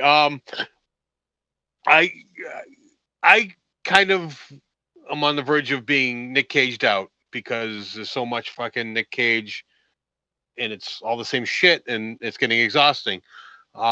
Because he is just getting to be a one-trick pony, and as great as that is, like, you need another trick. And it's just getting exhausting for me. So to step into this movie, I was a little hesitant, and then to not even get the one trick that he does, like, he was phoning this movie in. I really, like, he was just trying too hard to do what should come naturally with what he does, because in all the other movie it comes very naturally. This movie, it felt very phoned in, and there are times in this movie where it was obviously a double. Like, he couldn't even be bothered to walk onto the set. Like, this was a paycheck for him, and it was exhausting to watch. And I feel all the other actors were trying to step up to overcompensate for that. They weren't trying to Nick Cage, but they were just trying to make it a better movie by giving their all for this movie, because Nick Cage was phoning it in. Raven Shadow, you think he phoned it in? I mean, that's interesting. Who was it? I do love Nick Cage. I do. The whole body of fucking work. I'm saying I love everything, but I'm just glad he exists. But Ares may not be wrong in this. I mean, like, obviously Mandy was fucking dope, right? And even when Ares and I, when you probably the last time you came over, no, we did the show, but like when we watched Mom and Dad, that was fun with the fucking pool table or the pinball, whatever the fuck he was doing, beating shit up. We had a lot of fun there. Do the hokey pokey and you. Yeah. I don't know. There were some interesting things here. I mean, this movie, it's fair to say that it borrowed from other things. So, I mean, like, from the early intro, I definitely got some Escape from New York. Yeah, sure. Overall, yeah. movie, I got some Army of Darkness. I got some. Can I interrupt you real quick? It's interesting you bring it up because I felt he was channeling Ash in this a lot. Right? Yeah, I did. I did. I don't know if he actually if that was a,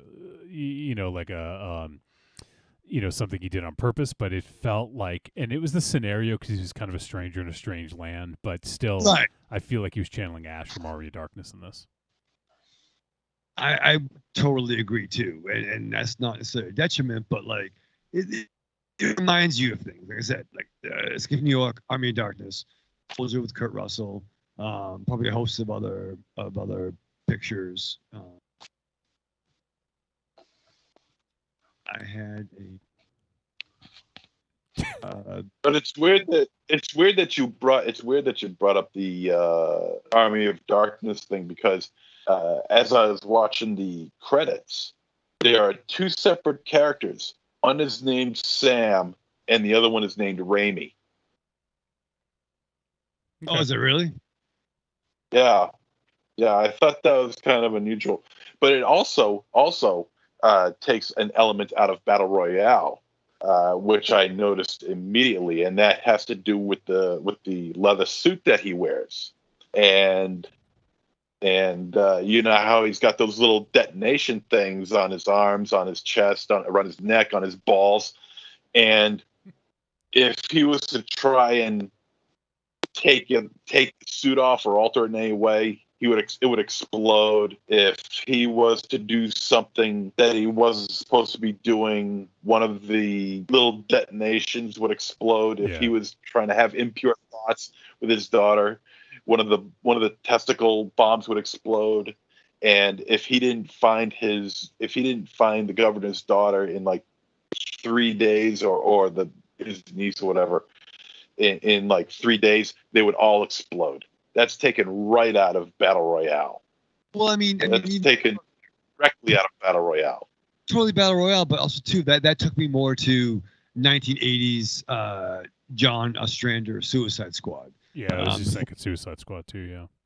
Before they did the implants back in the day, Deadshot, Bronze Tiger, who Idris Elba should have been. The whole gimmick was they would have armbands. Then if they deviated from the mission, their arm would, in the 80s run. Luke McDonald. So there's definitely. I mean, this just cherry picks some things, right? Yeah, it's sort of like like I said earlier, like a mishmash of all these different things.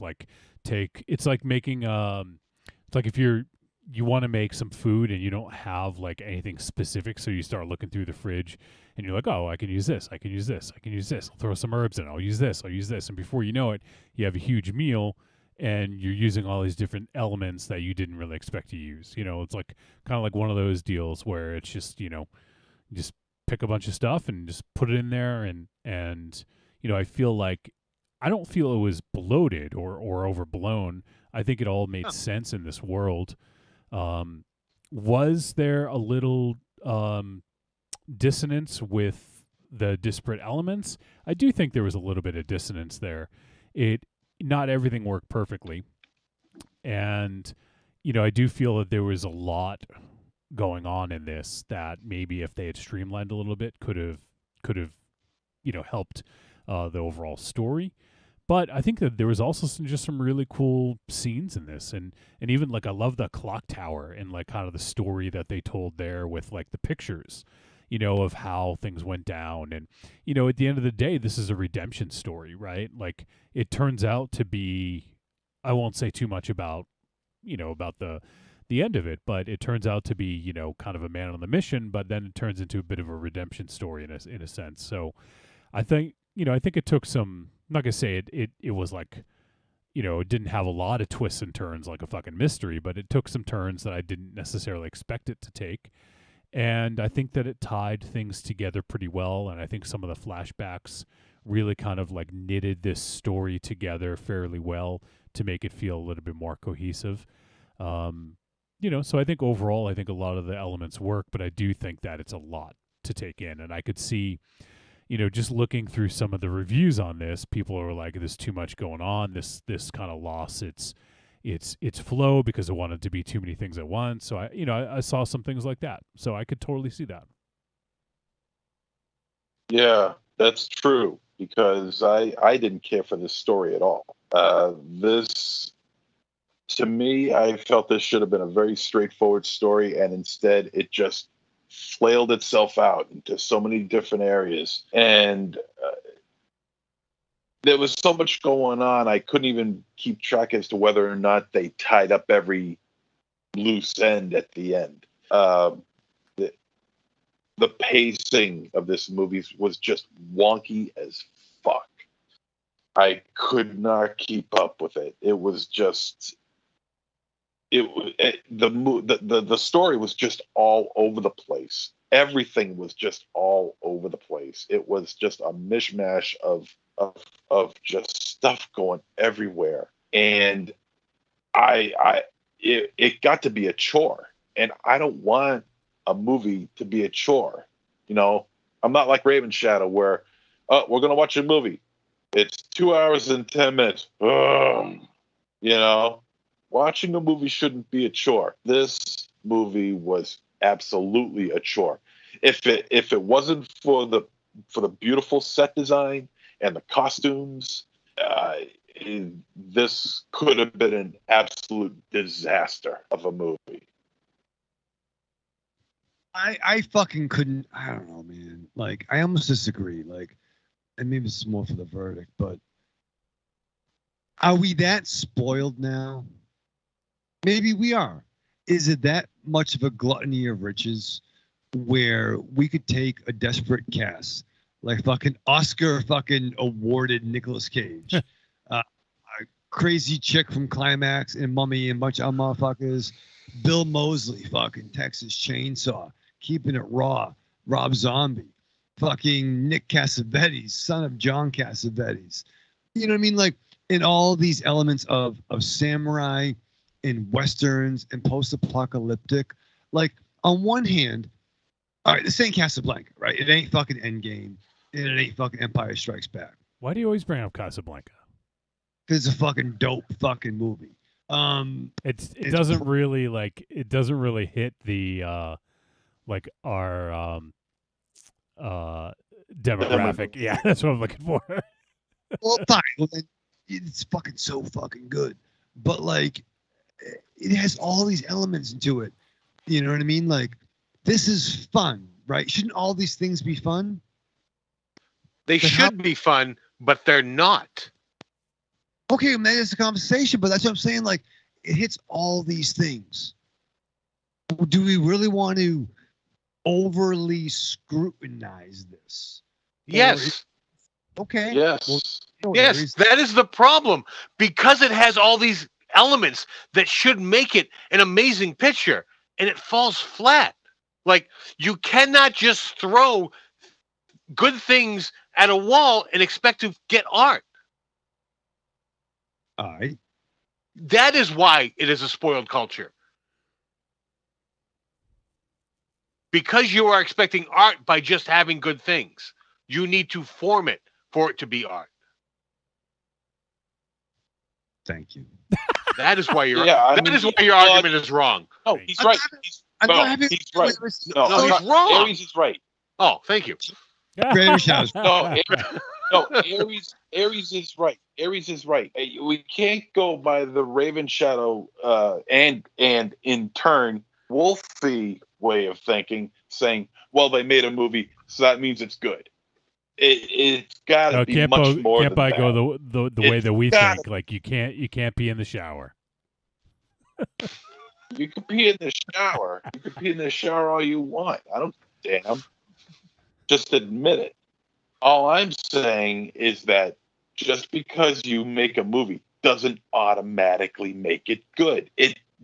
That's lazy thinking. That's lazy reviewing. Oh, well, they made a movie. Of All right, course, but so they get a pass. But- That's not what I'm saying. But there's also like opinions are subjective. You know, like some of us may be easier on films than others, but it's all subjective. No, okay, Raven Shadow. You seem to disagree with our argument towards you, so elaborate as to what you were trying to explain. Well, first of all, go fuck yourself. You're arguing to me. I'm not arguing towards you. Saying like, I mean, you know, my cock. Motherfucker, you jump on my throat when I'm fucking trying to help you here. Oh, I missed the part where you were helping. Wow. I'm giving you your soapbox. Stand on it and preach. No. Spirit of Sante Dominus Holy. No, I'm saying like, I'm trying to open up a conversation. Like, I'm not gonna die on this movie's hill. I'm not gonna say this is the fucking best thing since fucking An Open Bar. But I'm just thinking that it has all these elements, right? What is the point where every movie should be looked at for what it is, right? Yes. For thank you, Johnny, for fucking playing along. Fucking hey. Solidarity. Don't pee in the shower, man. Solidarity. All right, go ahead. You know what I'm saying? Like, it has all these like this. Even if we didn't love this movie, we have to. I would think we could all agree there are some elements in here that are fun, right? I mean, there's a certain speech at the end that you want where like involving testicles that made me fucking smile like a motherfucker. Yeah. I wish I had sampled that because that was pretty ridiculous. Please sample that. You know, there's a great fucking sword scene in one of those, lanterns and some great gore moments. That's really dope. See, I did not enjoy the action in this movie.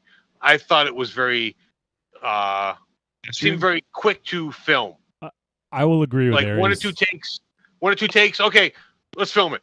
It just seemed very rushed. The action was a little weak in this, and I think that's one way it could have improved is if it had, like maybe worked a little bit more in the choreography, because I mean, like, God damn it, you have Tak Sakaguchi, who was the fucking star of Versus, which had some great action. You'd think that you maybe want to utilize him a bit more. He did have some good scenes, but I feel like he didn't have anyone to play off of, especially Nicolas Cage, and we know that there was a stunt double under that football helmet for most of, if not all of that. So yeah, I think that's one area that definitely could have been improved upon.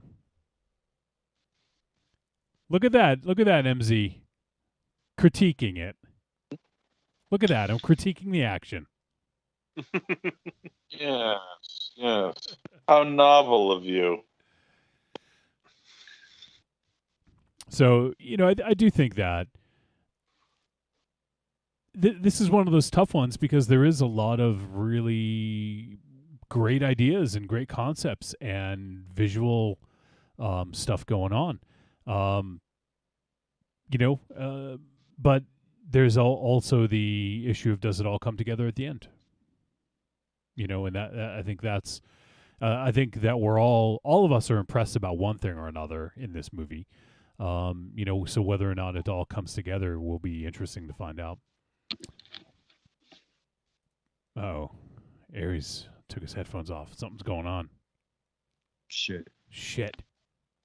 Maybe Nicolas Cage showed up with a fucking samurai sword. Everything okay, Aries? Oh yeah, good. No square. Sorry. Sound? No, the dog's barking. The dog doesn't bark, so oh, I got you. I get nervous. Which weapon would you grab first? I have a hammer in my path to go Okay. around. I'd probably get that. The chainsaw a little bit too much work. That's out in the shed. I don't keep that okay. inside. There's gas. Tool shed. All right. Chainsaw. Do you guys have anything else that you wanted to bring up about this before we head to the verdict? No? Good. Nope. I wasn't going to ask you anyways. Let's go to the verdict. Trick or treat, baby. I wonder if people would say you're a trick or a treat. Trick or treat, motherfucker. All right, trick or treat, motherfuckers. It's verdict time. We're going to let you know whether Prisoners of the Ghostland was a trick or a treat. Any final thoughts? Let's start with Monster Zero. It's a real shame that they had a joke on a platter and they never used it, where they had the bombs on his outfit, and they should have put a couple of bombs right here. I don't remember if they did. I don't think they did. But they should have put a couple of bombs right here. And if one of them detonated, he could have become Nicolas Cage. Okay, so there's that. Nicolas Cage in the Army of Darkness. Nippleless? Nicolas Cage. And it's a perfect setup, and they did not do that. I'm very disappointed. I'm going to say it's not a perfect setup, but it's a funny joke. Thank you. I should have been directing this movie, for Christ's sake. The one thing that I never thought I would ever find myself saying about a Nick Cage movie ever is that it's boring. This was boring. I like the fight scenes. I like the action scenes. No action scenes. The movie was very, very dull. Again, the movie looks great. The costumes are great. Nick Cage, of course. I love Nick Cage, of course, is on his game. The story, the script is complete shit. Okay. There's ideas here, there's concepts here that could have worked. And it doesn't. It just falls flat. It's dead on arrival. I don't know what Sono was thinking. He's doing his thing, and that's great. It's worked in the past, and I've liked everything that we've reviewed of his. Not this one. This is dead on arrival. I don't ever want to see this again. This was a bad movie. Trick. Dead on arrival, huh? Yeah. All right, here. Let me play a clip real quick. Getting out of here. Impossible. It's impossible. Impossible? Ha! If you had told me 3 days ago I'd be standing here with one arm and one... Hold on. That's a really shitty version of it. Let me see if this is better. Here we go.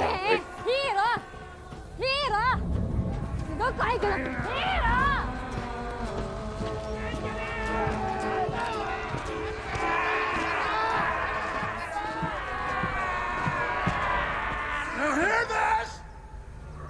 Ghostlanders! Tomorrow! Getting out of here. Impossible! It's impossible. Impossible? Ha! If you had told me 3 days ago I'd be standing here with one arm and one testicle! Trying to reason with you, bitches! I would have said impossible too. But I'm telling you, there's a way. There is no way. Yes. That was inspirational. I feel like Yeah. I go fucking take on Ivan Drago right now myself. You know what? He's very well aware of his place in the genre right now, and he knows he's a fan favorite. He knows that people love him, and he's gonna give him everything he's got, including his testicles. And I'm all for that.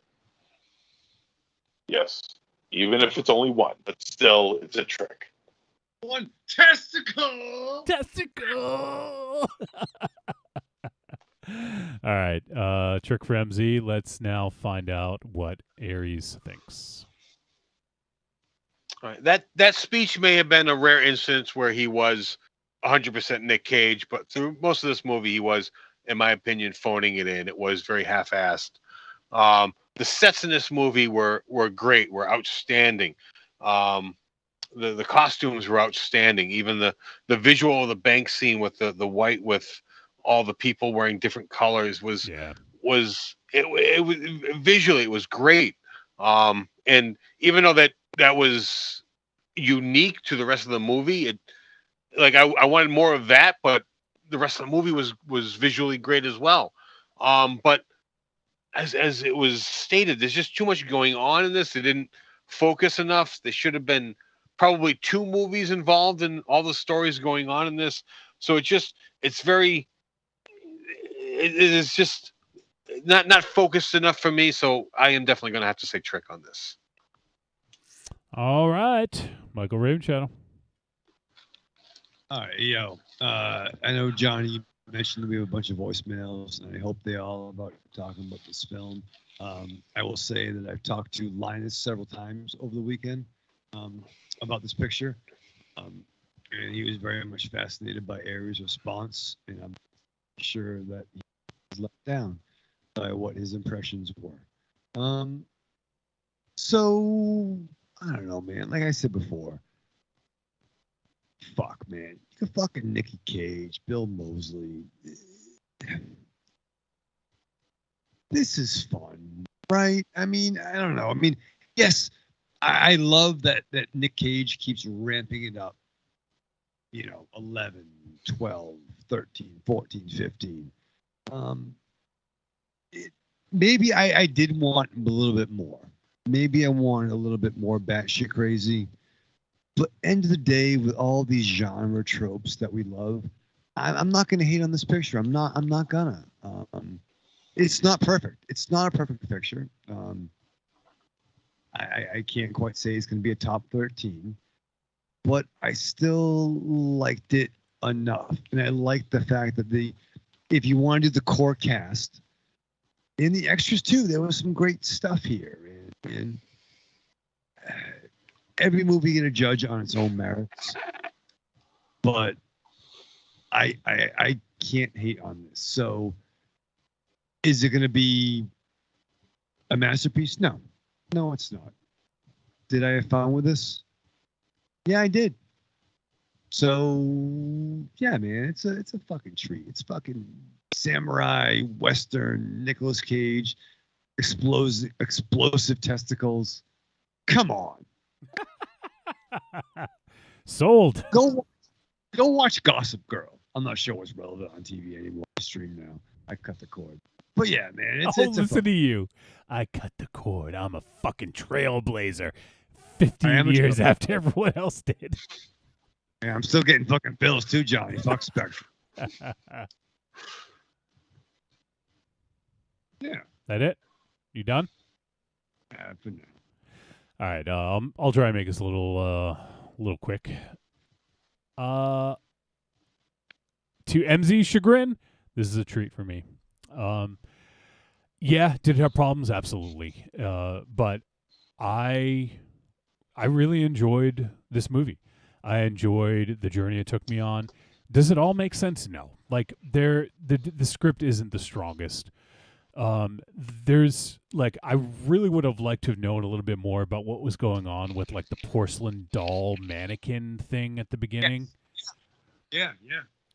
I thought it was a kind of a cool look, but I just didn't, I didn't really know what was quite going on with that dude. And that dude looked like one of the dudes in Samurai City. I'd wondered if there was this role that they were playing. I don't know. So there's a lot that's left on the table with this.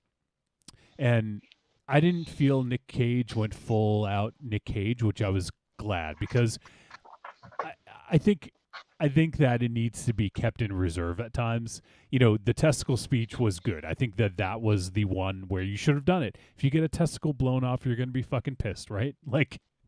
So that made sense. It was within context of what happened in the story. I was fine with that. He didn't go crazy for the just to go crazy.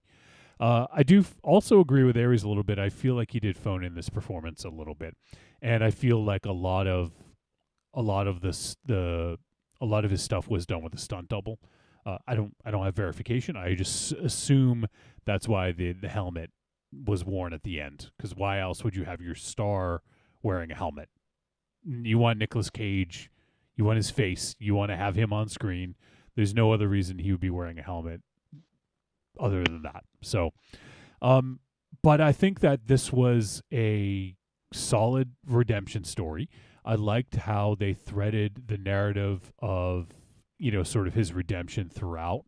And I liked even at the end how it... Raven Shadow? No. Say it on the air.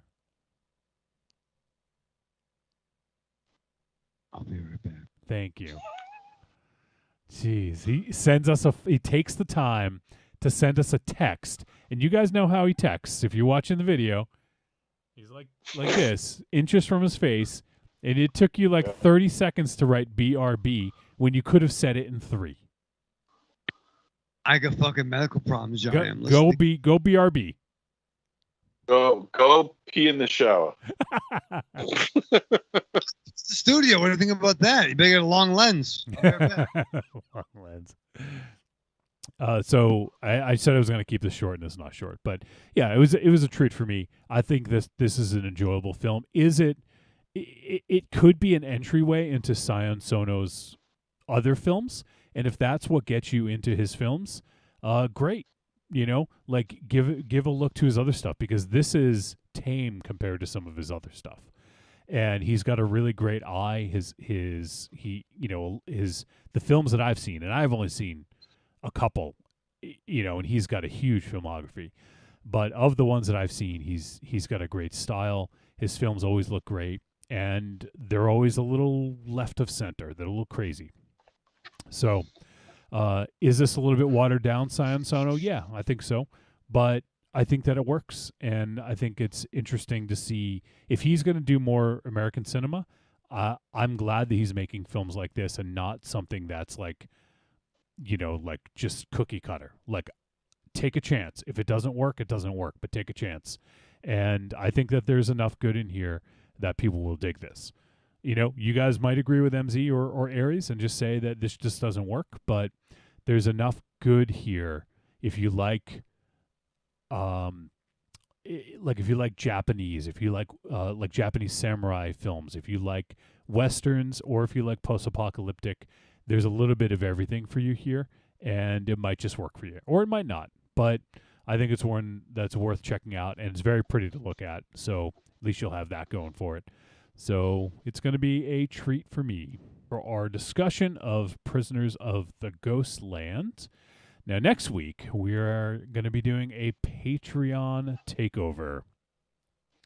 And in that Patreon takeover, we're going to be took over by Raven Shadow's old tag team partner, or current tag team partner. I don't know. You guys still tag team partners? International tag team partners? Oh, man, we're fucking tagging and bagging, baby. Tagging and bagging.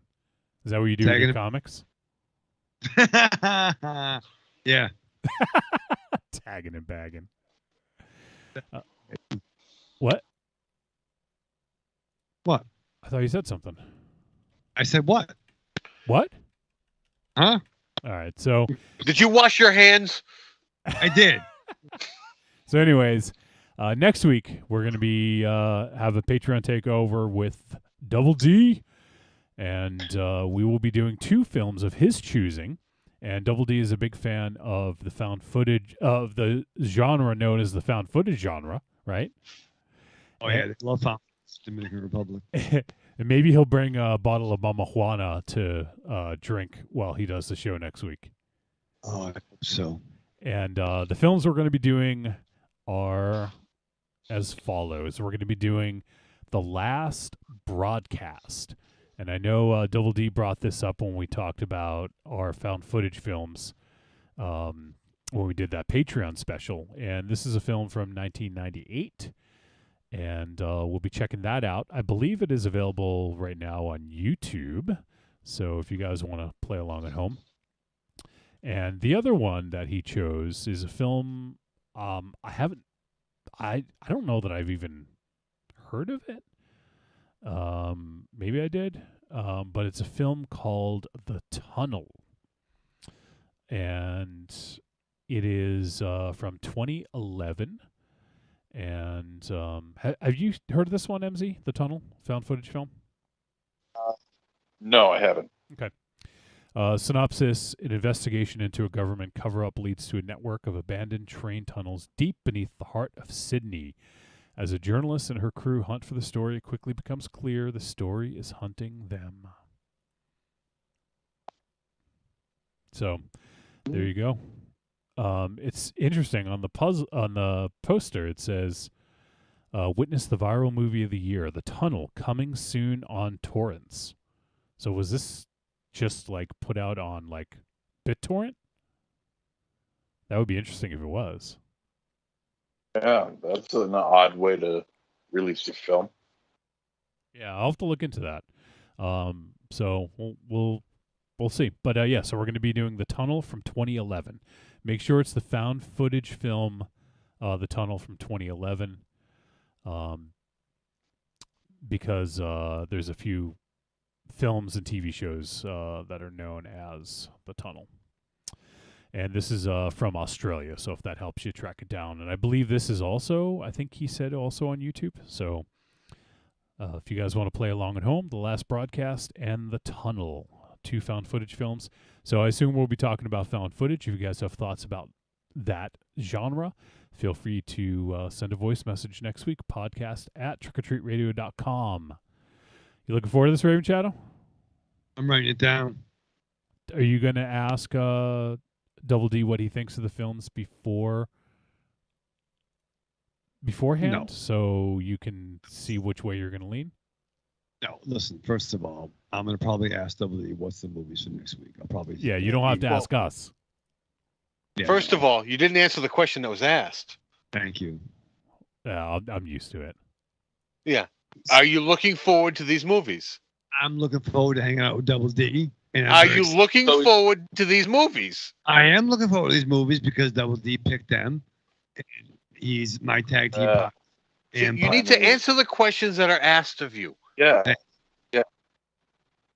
God help you if you ever on a witness stand in a courtroom. Oh my God. You'll never survive. Yeah, he won't. You get locked up. Contempt of court. You will not survive. Yeah, well, first of all, you came close. But no, came close. No, I'm very excited for the Kobayashi movie to be fucking representing it once again on Trick or Treat Radio in this country and other countries. Double D, yeah, man. Fucking finally someone that fucking understands my language. It's not Johnny. I understand your language. Bamboleo. Yeah. Like you're like much like being around like Atu, you're around me enough, you can understand what I'm fucking saying. You know what I mean? I got a prediction. Thank Double you. D is not going to back you as much as you think. I That'd predicted. be awesome. I mean, A, that'd be wrong, and B, unlikely. No, because Double D is a very rational, intelligent individual. Yes. Yeah, so he's not going to back you. He will. And does this mean we're going to get voicemails from the other members of the Maru? I fucking hope so. Tron, you're in the back. Call up. Smoking tie. If fucking Monster Zero doesn't beat you in fantasy baseball. Do you have a horn you can blow that calls them all? You have a Maru horn? I just smoke signals. Yeah,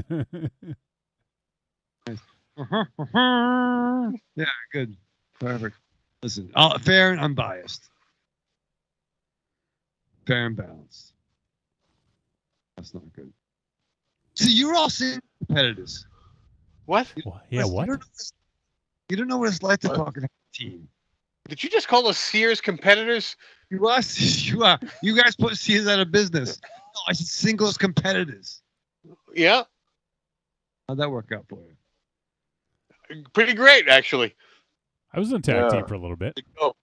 Yeah. Yeah, entertainment unit with the fucking Joey Tron, Who later, when fine. Who later turned on me? Happened to me too. Does this mean that Joey Tron isn't a good friend? Or a good tag team partner? He's a good friend. He's a great fucking tag team partner. We achieved tag team gold.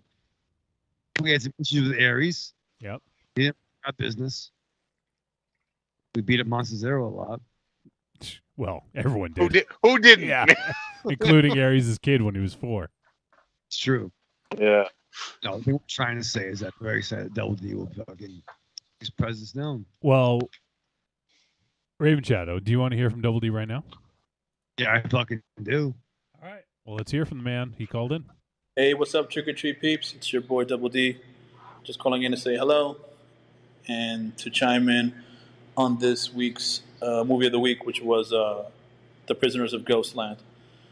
I guess I'll first start off by saying that I am a Nicolas Cage fan. He's one of my guilty pleasures as an actor. I have been a fan of his for the past 30 years or so. I think, obviously, this phase of his acting career, obviously it's not the same as before. You're not going to see any roles like Leaving Las Vegas. Well, you will get some more unique roles from him. Actually, early this year, he had a movie called Pig, which I thought was phenomenal, and which pretty much goes to show that if he has good source material, he can do a good job with any film. So that's one of the first things that I'll say about that. Secondly, I went into this really wanting to like this film. I really did. I'm a fan of, obviously, of Nick Cage and Sofia Boutella, and I think I really wanted to like this film. I think it was a very bizarre mix of post-Eastern and Western, post-apocalyptic, Mad Max style scenario. I thought the photography and the filmography of the film was great. I thought it was colorful and gorgeous. I thought it was very unique. But the issue for me was the storytelling, the writing. It just kind of fell flat for me. It really did. I think the plot, the movie's pretty fucking bizarre, just to start off with. And I think it was just all over the place. I'm not sure what direction it was trying to go. And it felt like a bad live-action version of Samurai Jack for me. You know what I mean? Which I'm a huge fan of Samurai Jack. It just felt all over the place. So I think that this movie would only appeal to, to die-hard Nicolas Cage fans. I think it's worthy of a look. But other than that, I couldn't see myself recommending this to anybody else. Yeah, it's kooky, it's bizarre, but it's a bit too far-fetched for me, and the story just didn't captivate me at all. So I'm curious to see what you guys have to say. I know that my boy Raven Shadow is a Nick Cage fan as well. So if he liked it, then obviously I like it as well too. So I'll leave it at that. Anyway, I'm looking forward to my takeover session next week. Should be a blast. Take care, guys. The Double D out. All right, Double D. Thanks for checking in, my man. And looking forward to shooting the shit with you next week and hanging out. Raven Shadow, you have any thoughts? You're your fucking tag team partner. You just going to no sell him? I can't. No, absolutely. No, I was waiting for the fucking pop to die down. I mean, I was waiting for the crowd to stop fucking popping. No, and he's 100% correct. I am a diehard Nicolas Cage fan, and whatever the fuck, and I support his opinion, man. And I think what end of the day is we're still the Kobayashi Maru. So what you gonna do? There you go. No one gets any of that. Double D, you don't want him to be your lawyer. That's for sure. That's funny. I know. All right, so next week, Double D Patreon takeover. Looking forward to it. Now let's hear. It looks like this. I could have sworn we played this. This is from our boy FTM, First Time Mike. He sent a Raw Force review. I could have sworn we played this, but I looked through and I couldn't find it. And he said that he doesn't think it got sent. So I couldn't find record of having received this. So I don't think we did, in fact, play this. So I apologize, first time, Mike. I looked through my email. I didn't see it. So if you sent it, I don't think it got there. But this is FTM's Raw Force review. What's up, Trick or Treat family? This is your boy, First Time Mike. How's everybody doing? Long time no talk. August has been a pretty busy month for me. Since your 9th anniversary, it's been pretty busy.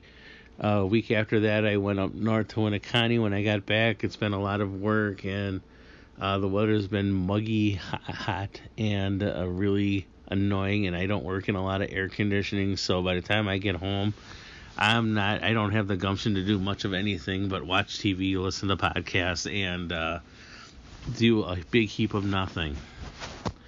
But I'm here to talk about Raw Force. I promised you guys this at the anniversary, and now here I am delivering. Raw Force, I give a treat. I just gonna get that right out on the table. Raw Force appeals to my exploitation side as much as I enjoy a good Euro cult movie or my increasing enjoyment of Korean and other Southeast Asian films. I also have a strong background in exploitation, and I have a great love of like Roger Corman, Charlie Band before he became more concentrated on cheap pot movies. And especially people like Fred Olen Ray and Jim Wynorski. I'm a huge fan of their 80s and 90s works. And Raw Force is of that ilk of the exploitation. I heard about it a lot longer before I had seen it. When I was really renting movies, when it was more available when I was a kid, I know I wouldn't have been allowed to rent that one because that was in the more adult section. And by the time that I was renting movies on my own, Raw Force kind of went out of, was not as easy to get. So it was years before I'd seen it, but I had read about it in various exploitation magazines. Raw Force, I enjoy it because it's pretty much a men's adventure novel brought to life on the screen. It's pulpy. Nothing really makes sense from a real world standpoint, but it works on a B-movie logic. The island that has the graves of the disgraced martial arts suicide has a freaking brochure, a full-color brochure for tourism. There are tourist trips to Warriors Island. There's the evil neo-Nazi henchman with ridiculous henchmen, and it has legendary Filipino exploitation actor Vic Diaz in a role that he's great at, just smiling, rubbing his hands, being creepy but fun. Always fun seeing Vic Diaz in a movie. Kung fu fights going around anywhere. The party scene, which is about 15-20 minutes of just surreal like nudity, conversation. It looks like something that was plucked from like a late night TV show, just put in there just to pass some time. And of course, Cameron Mitchell, who is pretty much drunk in this movie, and you can tell that in several scenes that he's genuinely irritated by where he is. But him and his girlfriend at the time, the argument got a little bit much, but Cameron Mitchell was fun in this movie too. I liked the ridiculous fights, the flimsy sets, and it all boils down to things I love about these movies. The ridiculousness, the cheapness, but just that whole B-movie experience. I understand why Aries didn't care for it, though, coming just from a first time and seeing it as you're older. Because, yeah, it is kind of ridiculous and dwells a lot on the nudity, but for me, it's a fun way to spend 90 minutes. Raw Force, watch it on, get the Blu-ray. The Blu-ray is great. The extras are fun. Just a lot of great classic exploitation. That's all I got for you guys today. I still got a review I want to get of the Raiders of Atlantis Blu-ray. That's coming soon. But until then, and watching other movies, this is first time Mike wishing you all the best. Good night. All right, first time Mike. Thanks, man. I knew you're a big fan of Raw Force, so glad to hear your thoughts on the flick. And did you just pull it out, MZ? Oh, you reached over your shoulder. No. I thought you were reaching for Raw No, Force. I can get. I thought. Oh, pull that out. Oh, no. Yeah, please don't pull the other thing out. There it is. Yep. Here it is. Yeah. Most macho movie ever made. Ooh, yeah. Dig it. So we appreciate that first time, Mike. Always good to hear from you, my friend. And let's see. All right. You guys want to hear from our other boy, Carlitos? Carlitos. Let's hear from the man himself. Hey, Trick or Treat Radio, it's Carlitos. How you guys doing? As I'm waiting for my children to get out of school so I can pick them up and bring them home safely, I thought I'd give you guys a call and give you my thoughts on Prisoners of the Ghostland. And, this was a fairly anticipated film for me. I knew I wanted to watch it as I first heard about it. Then I saw the trailer. I was like, yeah, man, this movie looks hella cool. Pretty badass. It's got a good cast. And now that I watched it, I have to say this may be one of the most disappointing films that I've seen this year. First, the positives. Obviously, the film looks great. It's got great set design. Cinematography's great. It looked great on my. If you have a 4K HDR capable TV, this movie really pops. But other than that, the film's just terrible. There's a complete lack of character development. Nicolas Cage character, I had a hard time grasping who he is, or why should I care, or why should I like this guy. I didn't understand the world that they were in. Was it a post-apocalyptic world? Was it, societal collapse world? I don't know. It was just a weird world. I like when East and West mix up, but it just wasn't done here. It was very incongruous. Is that a word? Did I say that right? I don't know. Yes. I'm not good with smart words. But yeah, nothing really gelled in this film. I thought Nicolas Cage's performance, it was just kind of paychecky. It was just kind of like, like he just stepped off the set of Willy's Wonderland because he looks just the same as he did in that film with the dyed beard and everything. And just kind of just went into his bag of Nicolas Cage tricks or acting repertoire, and it wasn't really genuine. It didn't feel like it just felt like Nicolas Cage doing Nicolas Cage. It didn't feel like a real grounded performance, at least in the context of this world.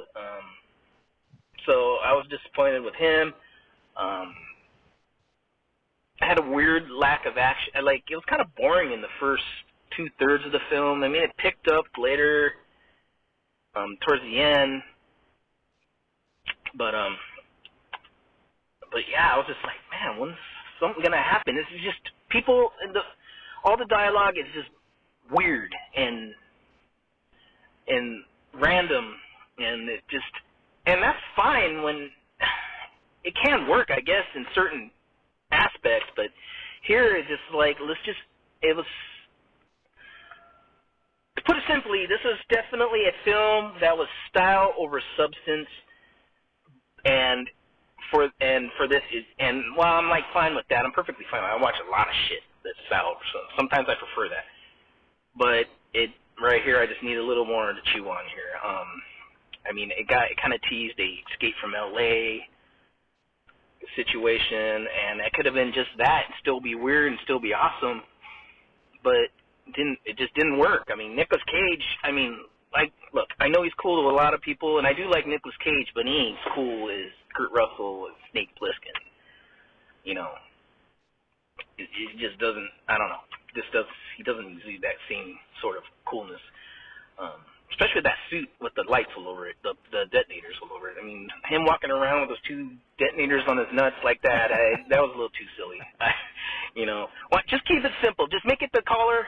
Give him, you know, make this guy, like, give me something like, hey, he robbed the bank. He was just rip off Escape from New York and then put it in this world. That would have been fine. I would have been like, okay, that's fine. Just give me that, you know, and maybe build the world a little bit better. But no, just nah. This movie, yeah, it didn't work. It's a trick. I left it as barely a trick because I was like, man. I told my wife, she like, did you like that? She did.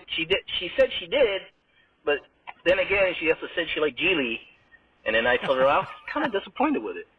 So yeah, but now I thought about it more. It's one of those films where I think about it and it's like, yeah, I didn't like this movie at all.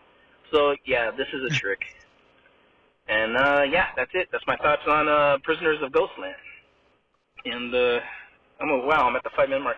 Let me just give you guys were asking double tap, so I'll give you a couple quick ones. I'm slowing down. I think about it. Okay, Wolfie would appreciate this, and actually he knows about this too. But I've been playing Deathloop from his Deathloop. I think you'll appreciate that. And yeah, I'm enjoying this game. This game's fun.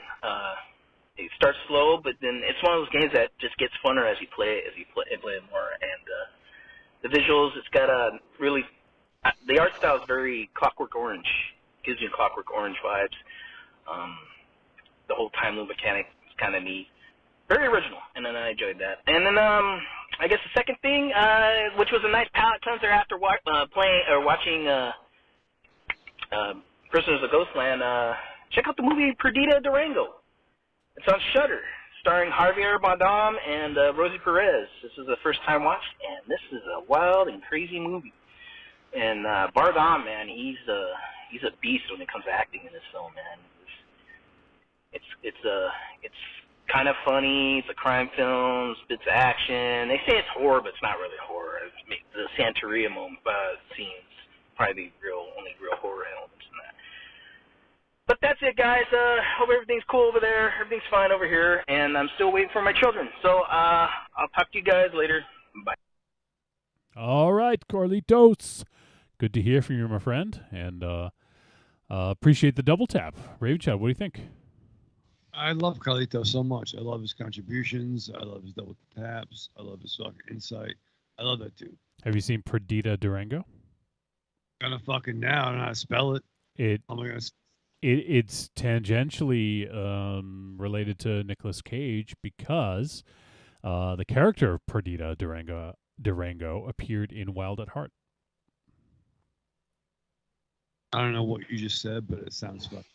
You know the film Wild at Heart. Yeah, Nicolas Cage, Laura Dern, David Lynch. Yes. Yeah, the fucking jacket and shit, but I don't know. The fucking jacket and shit. Yeah, Marion loves that movie. Marion. So if Marion likes that movie, or she loves it, as you said, what you should do is invite her over, pull up Shudder, and watch Perdita Durango. It's called Perdigiton, the guy that fought the All-Star Squadron. Oh, my God. Perdita. I don't even know how I spelled that. Perdita. Please try. P-E-R-D-I-T-A. You're a fucking genius. Look at it. Look at this. E-I-T-A. You spelled it. Right? You got it. Perdita. I'm a fucking frenetic mother. You're a fucking frenetic. I'm a phoneticologist. Phoneticologist. I don't fucking know. You're a phonetic freak. Marion, we're going to watch that Sunday. It's directed by Alex de la Iglesia, who is an awesome director, and we've done some of his films. He did, Witching and Bitching. If you Oh. remember that, right? Remember that? Barely. Yeah. He did The Last Circus. We didn't do that on the show, but he did The Last Circus, which is a pretty awesome movie. And it's got a bunch of other movies, but yeah, this film here, Perdita Durango, is sort of I guess related to Wild at Heart. It's based on the novel 59 Degrees and Raining, the story of Perdita Durango. I go 95. But he also wrote the story that Wild at Heart was based on. So there you go. Similar characters, or same characters, I should say. So it's got Javier Bardem. Yeah, he's and, the guy who stole. Rosie Perez. Oh, baby. Here's the fucking kicker, Raven Shadow. You're definitely going to watch this right now. James Gandolfini is in it. Stop it. And Screaming Jay Hawkins is in it. So they're back from the dead? Did they get resurrected? This movie was made in 1997, you asshole. Carlitos can't watch an old movie? I was hoping, man. I was talking to my mother today about James Gandolfini. We're talking about the fucking Saints of Newark. You know what I mean? That's what we talk about when we're together. We talk about Sons of Anarchy, James Gandolfini, and fucking Animal Kingdom. That's my mom and I's conversations. And Ma, did you get me those butts? You did, yeah. In a brown paper bag. That really happened. But I miss getting. Well, you know what? Just tell Carlitos that you're not going to watch it. Carlitos, text me, bro. Listen, I usually talk to Linus on Saturdays. You should text me on Sundays, and we'll talk. What? What? You have days where you talk to people? Like this is the Linus that you talk to him all day? It seems like I talk to Linus a lot when I'm on at work on Saturdays. When you're at work? No, I'm on fucking break, Johnny. I'm professional. Rocket can be weird because we're on weird schedules. As he is fucking glossing over. Yeah. All right. Sundays. PM, bro. Well, maybe he's got something to fucking do. He's got better things to do than fucking talk to you. But what if he doesn't? He's waiting for the kids to come out. That's a great time. Maybe Tuesday. All right. Well, let's hear from Arkham Josh. Thank you. Hey guys, it's Arkham Josh here. Just calling in with my thoughts on this week's film a little bit and catching up on last week's.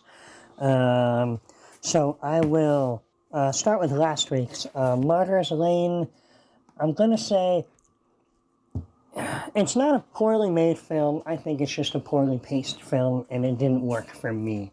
There was a lot of good photography and acting, and I mean, there was nothing really wrong with the story. It had a number of obvious plot points, especially if you've watched a lot of these ghost films. So, there was certain things that I had figured out early on as to, what was going on with the spirit and, what certain people's involvement potentially, or that certain people had connections to things. So, I don't know. I'm going to give it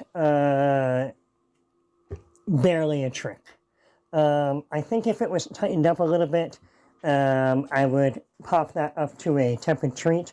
But, I mean, this movie that was only like an hour and 40 minutes felt like 2.5, 3 hours to me. I don't know. It looks like the director originally made a short of this. I would want to check that out. Wondering how that was. I don't know. And I would certainly check out feature films from director Ruth Price.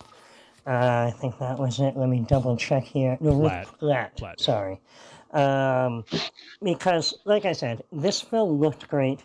I mean, it had an interesting story to tell, and the acting was good and everything. I just I don't know. It just didn't work for me pace-wise. So, barely a trick, not a recommend, but I'll keep an eye out for future work.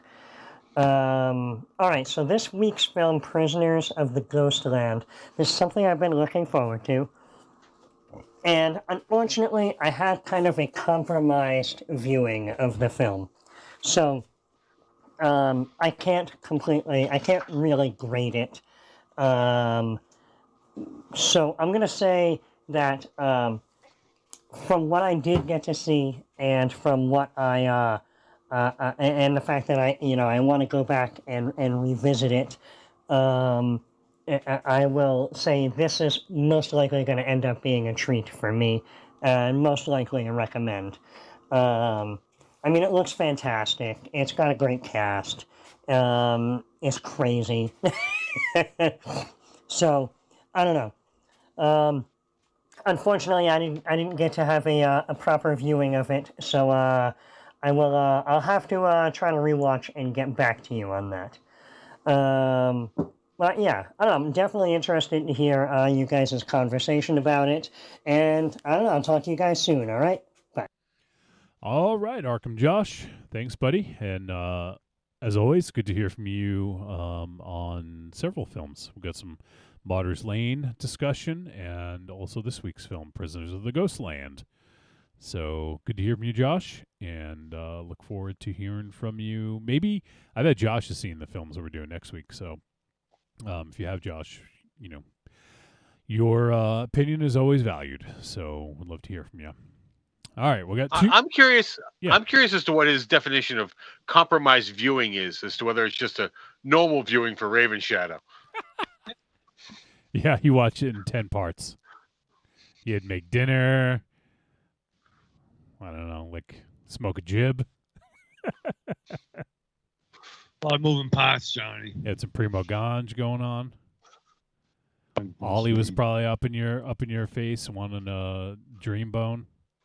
Oh, he can't have dream bones anymore with his new diet. Oh, I can't. Oh, he must. Oh, that sucks. I'm sorry to hear it. You find anything good for him? Any good treats? Can he have?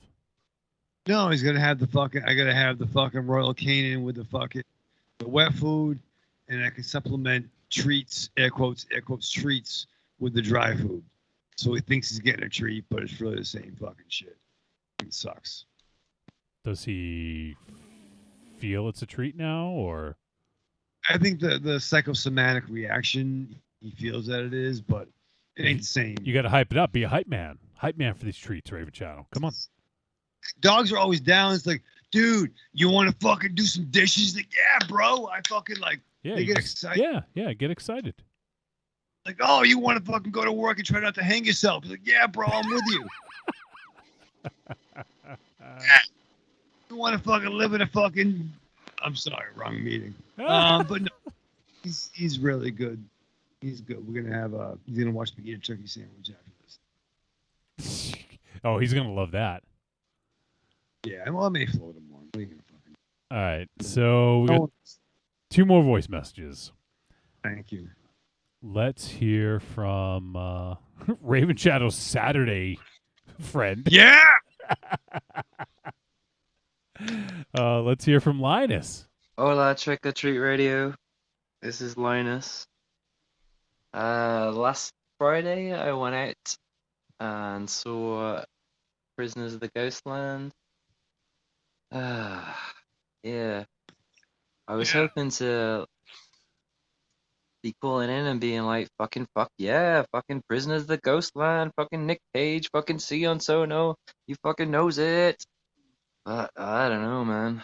Like, I'm a big fan of the Nick Cage, the Sion Sono, and the Tak Sakaguchi, but it seemed like a big nothing, like kind of a try-hard escape from Sukiyaki Western Turbo Kid. I don't know. There was some good Cage moments, as there always are, but that's sadly not enough to carry a movie, I guess. I was quite surprised because I love all of Sono's other movies, like even at their most ridiculous, like they have like like an emotional core, or like something to engage you and carry you through the movie, whether it's like in the increasing like wrongness of Cold Fish or Forest of Love, or the ridiculousness of Love and Peace with the guy that has a pet turtle that's granted magical powers by a Japanese Santa Claus that lived in a sewer to grant him wishes to become a rock star. But I don't know, this was just a bunch of like people toing and froing between some quite nice looking sets and Nick Cage being Nick Cage and some okay fight scenes. It was not very good. It was a trick. And today I went to see a film which is not terribly relevant to the podcast, but that was the Many Saints of Newark, the Sopranos movie. And it was fucking great. I was really chuffed to be watching a film and being, engrossed in the story, being quite, intrigued by the characters, surprised by the twists and turns that the story took.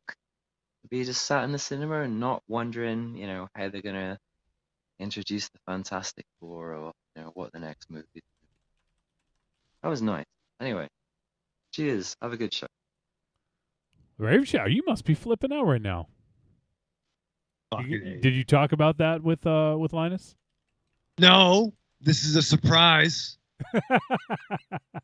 This is a fucking surprise, and apparently Linus completes me because we're gonna talk some Sopranos Saturday. So I have to go to a little fucking listen. I'm off Saturday, Linus. All right, Mary and I are going to a celebrating a life event, whatever the fuck. But we'll be in touch, and we're gonna talk because I haven't seen that yet. You haven't seen it yet? Did it drop on the HBO Max? I'm not sure where England is. Do they have it ahead of us? Well, they are in the future. Yeah. Not quite as much as Australia, but. But no, but if I know that Linus is now in The Sopranos, fucking, we're gonna fucking get it on like fucking Donkey Kong, dude. Oh, it's not out here yet. It's October 1st. They got it before you, Raven Shadow. That's fucked up. They got it before. Really? Yeah. Does that make you pissed? Nah, man. What are you gonna do? I ain't gonna watch it right away. But like, that's exciting. We'll talk, Linus. It's got Ray Liotta, John Bernthal, Punisher, the Punisher. TV Netflix Punisher, and actually the spoiler alert: Ray Liotta was originally in talks of playing Tony Soprano back in the day, which would have been interesting. But that's funny. It's funny. John Bernthal now is we talk about him as the Punisher as opposed to what was his fucking character on Walking Dead? I know. It wasn't fucking Rick. It was fucking fuck. See, that's the thing. Like I used to know him as Shane. Jesus fuck. Look, you fucking. Did we wake you? Crotchety old man. Go pee in the shower. What happened to being young at heart? Yeah. Yeah. Fucking old. Fucking old in the ass. Not at 11 o'clock at night. I dirty cold pumpkin at 11 o'clock. Yeah, do you want to fucking wake up at 5 a.m. to make sure you're alive, you motherfucker? Don't buy any fucking green bananas, fucking old man River. All right. Oh, Linus, you, I think you apparently complete Raven Shadow, so. I love I love everybody. All right, we got one more voice message. This one's going to bring us home, hopefully. All right, here we go. Hey, it's Rocky, and I've been asked tonight on behalf of the Force and Sensitive guys to come over here and say, listen, we know you don't like me too much, and you don't care for us as a group as a whole, and that's usually pretty fine, but what you guys have been doing has been cruel and unusual, and I don't like this form of blackmail you're perpetrating on us, but I've been asked on behalf of the guys to come over and say, we agree to your terms in the price. We will pay the money. If you please take Mars back, my sinuses can't take anymore. Guys, go fuck yourself. Wow. Is that like a weird, like reverse kidnapping? It's like that movie Taken. Once again, like we have your ex-wife. Click. Yeah. Click. So problem solved. I don't understand that. I get the daughter thing, but we have your ex-wife. Okay, I guess I'll just say. It was funny. So last night when we recorded Force Insensitive, Mars wasn't on the show, and no one thought he was coming to do the show. We thought he just wasn't gonna be able to make it. And then we're doing, like, at the end of the show, we do news, we talk about, like, all the new Star Wars news and stuff like that. And then Mars pops in, and then it proceeded to be like 40 minutes of nonsense when we were trying to wrap up. And then Alberto put it very succinctly at the end, and he said that it was like someone showing up at a party as it's ending and just throwing a bag of Coke on the table. That's weird. Like my first thought is, what's the problem? What's the I guess we're all calling tomorrow. I guess, but yeah, no, that's fair. Yeah, but the problem with that analogy is Mars was the only one doing the coke. Yeah, exactly. Your boy was there. So, well, there you go. Maybe we'll work a trade or something like that. But there you go. That's it for voice messages. MZ is going to turn into a pumpkin, so we better wrap this shit up. All right, I just need one moment. Yeah, if you I can have multiple moments. As long as it's okay with MZ. Do I have your attention, MZ? Maybe? No, you don't have his. No, he doesn't even. He's just ready to go to bed. Yeah. I just want to thank Corny, Evil Corny. I got this lovely TARDIS mug with a little lid on it. Oh, nice. Yes, I haven't quite figured out whether it's going to be display or drinking. The corners may be awkward for drinking coffee. Oh, but yeah. it is a good size. So we're going to test it out, and then it may just end up on the display. But it is great. I love it. So thank you, Corny. It's a good size. That's Aries' quote for the night. Yeah. Said it was a good size. All right. So there you go. That's awesome, Corny. Corny always comes through with awesome gifts. So, all right. Nice. You guys got anything else, or should we wrap this shit up? MZ's going to turn into a pumpkin, so let's wrap it up. Let's say our goodbyes, starting with MZ. Arrivederci, douchebags. Aries. Goodbye. And Raven Shadow. Live fast, love hard, survive. Be masculine. Everyone's still wearing masks, by the way? Yeah. The mask mandate went into effect on Monday in our city in Worcester. Oh, they brought it back. That's right. Yeah. Yeah. In my town, no one gives a fuck. Yeah. So it's really fun. Really good. I started going back to the gym, and nobody's wearing a mask except for me, T-Dog, and maybe 3 other people.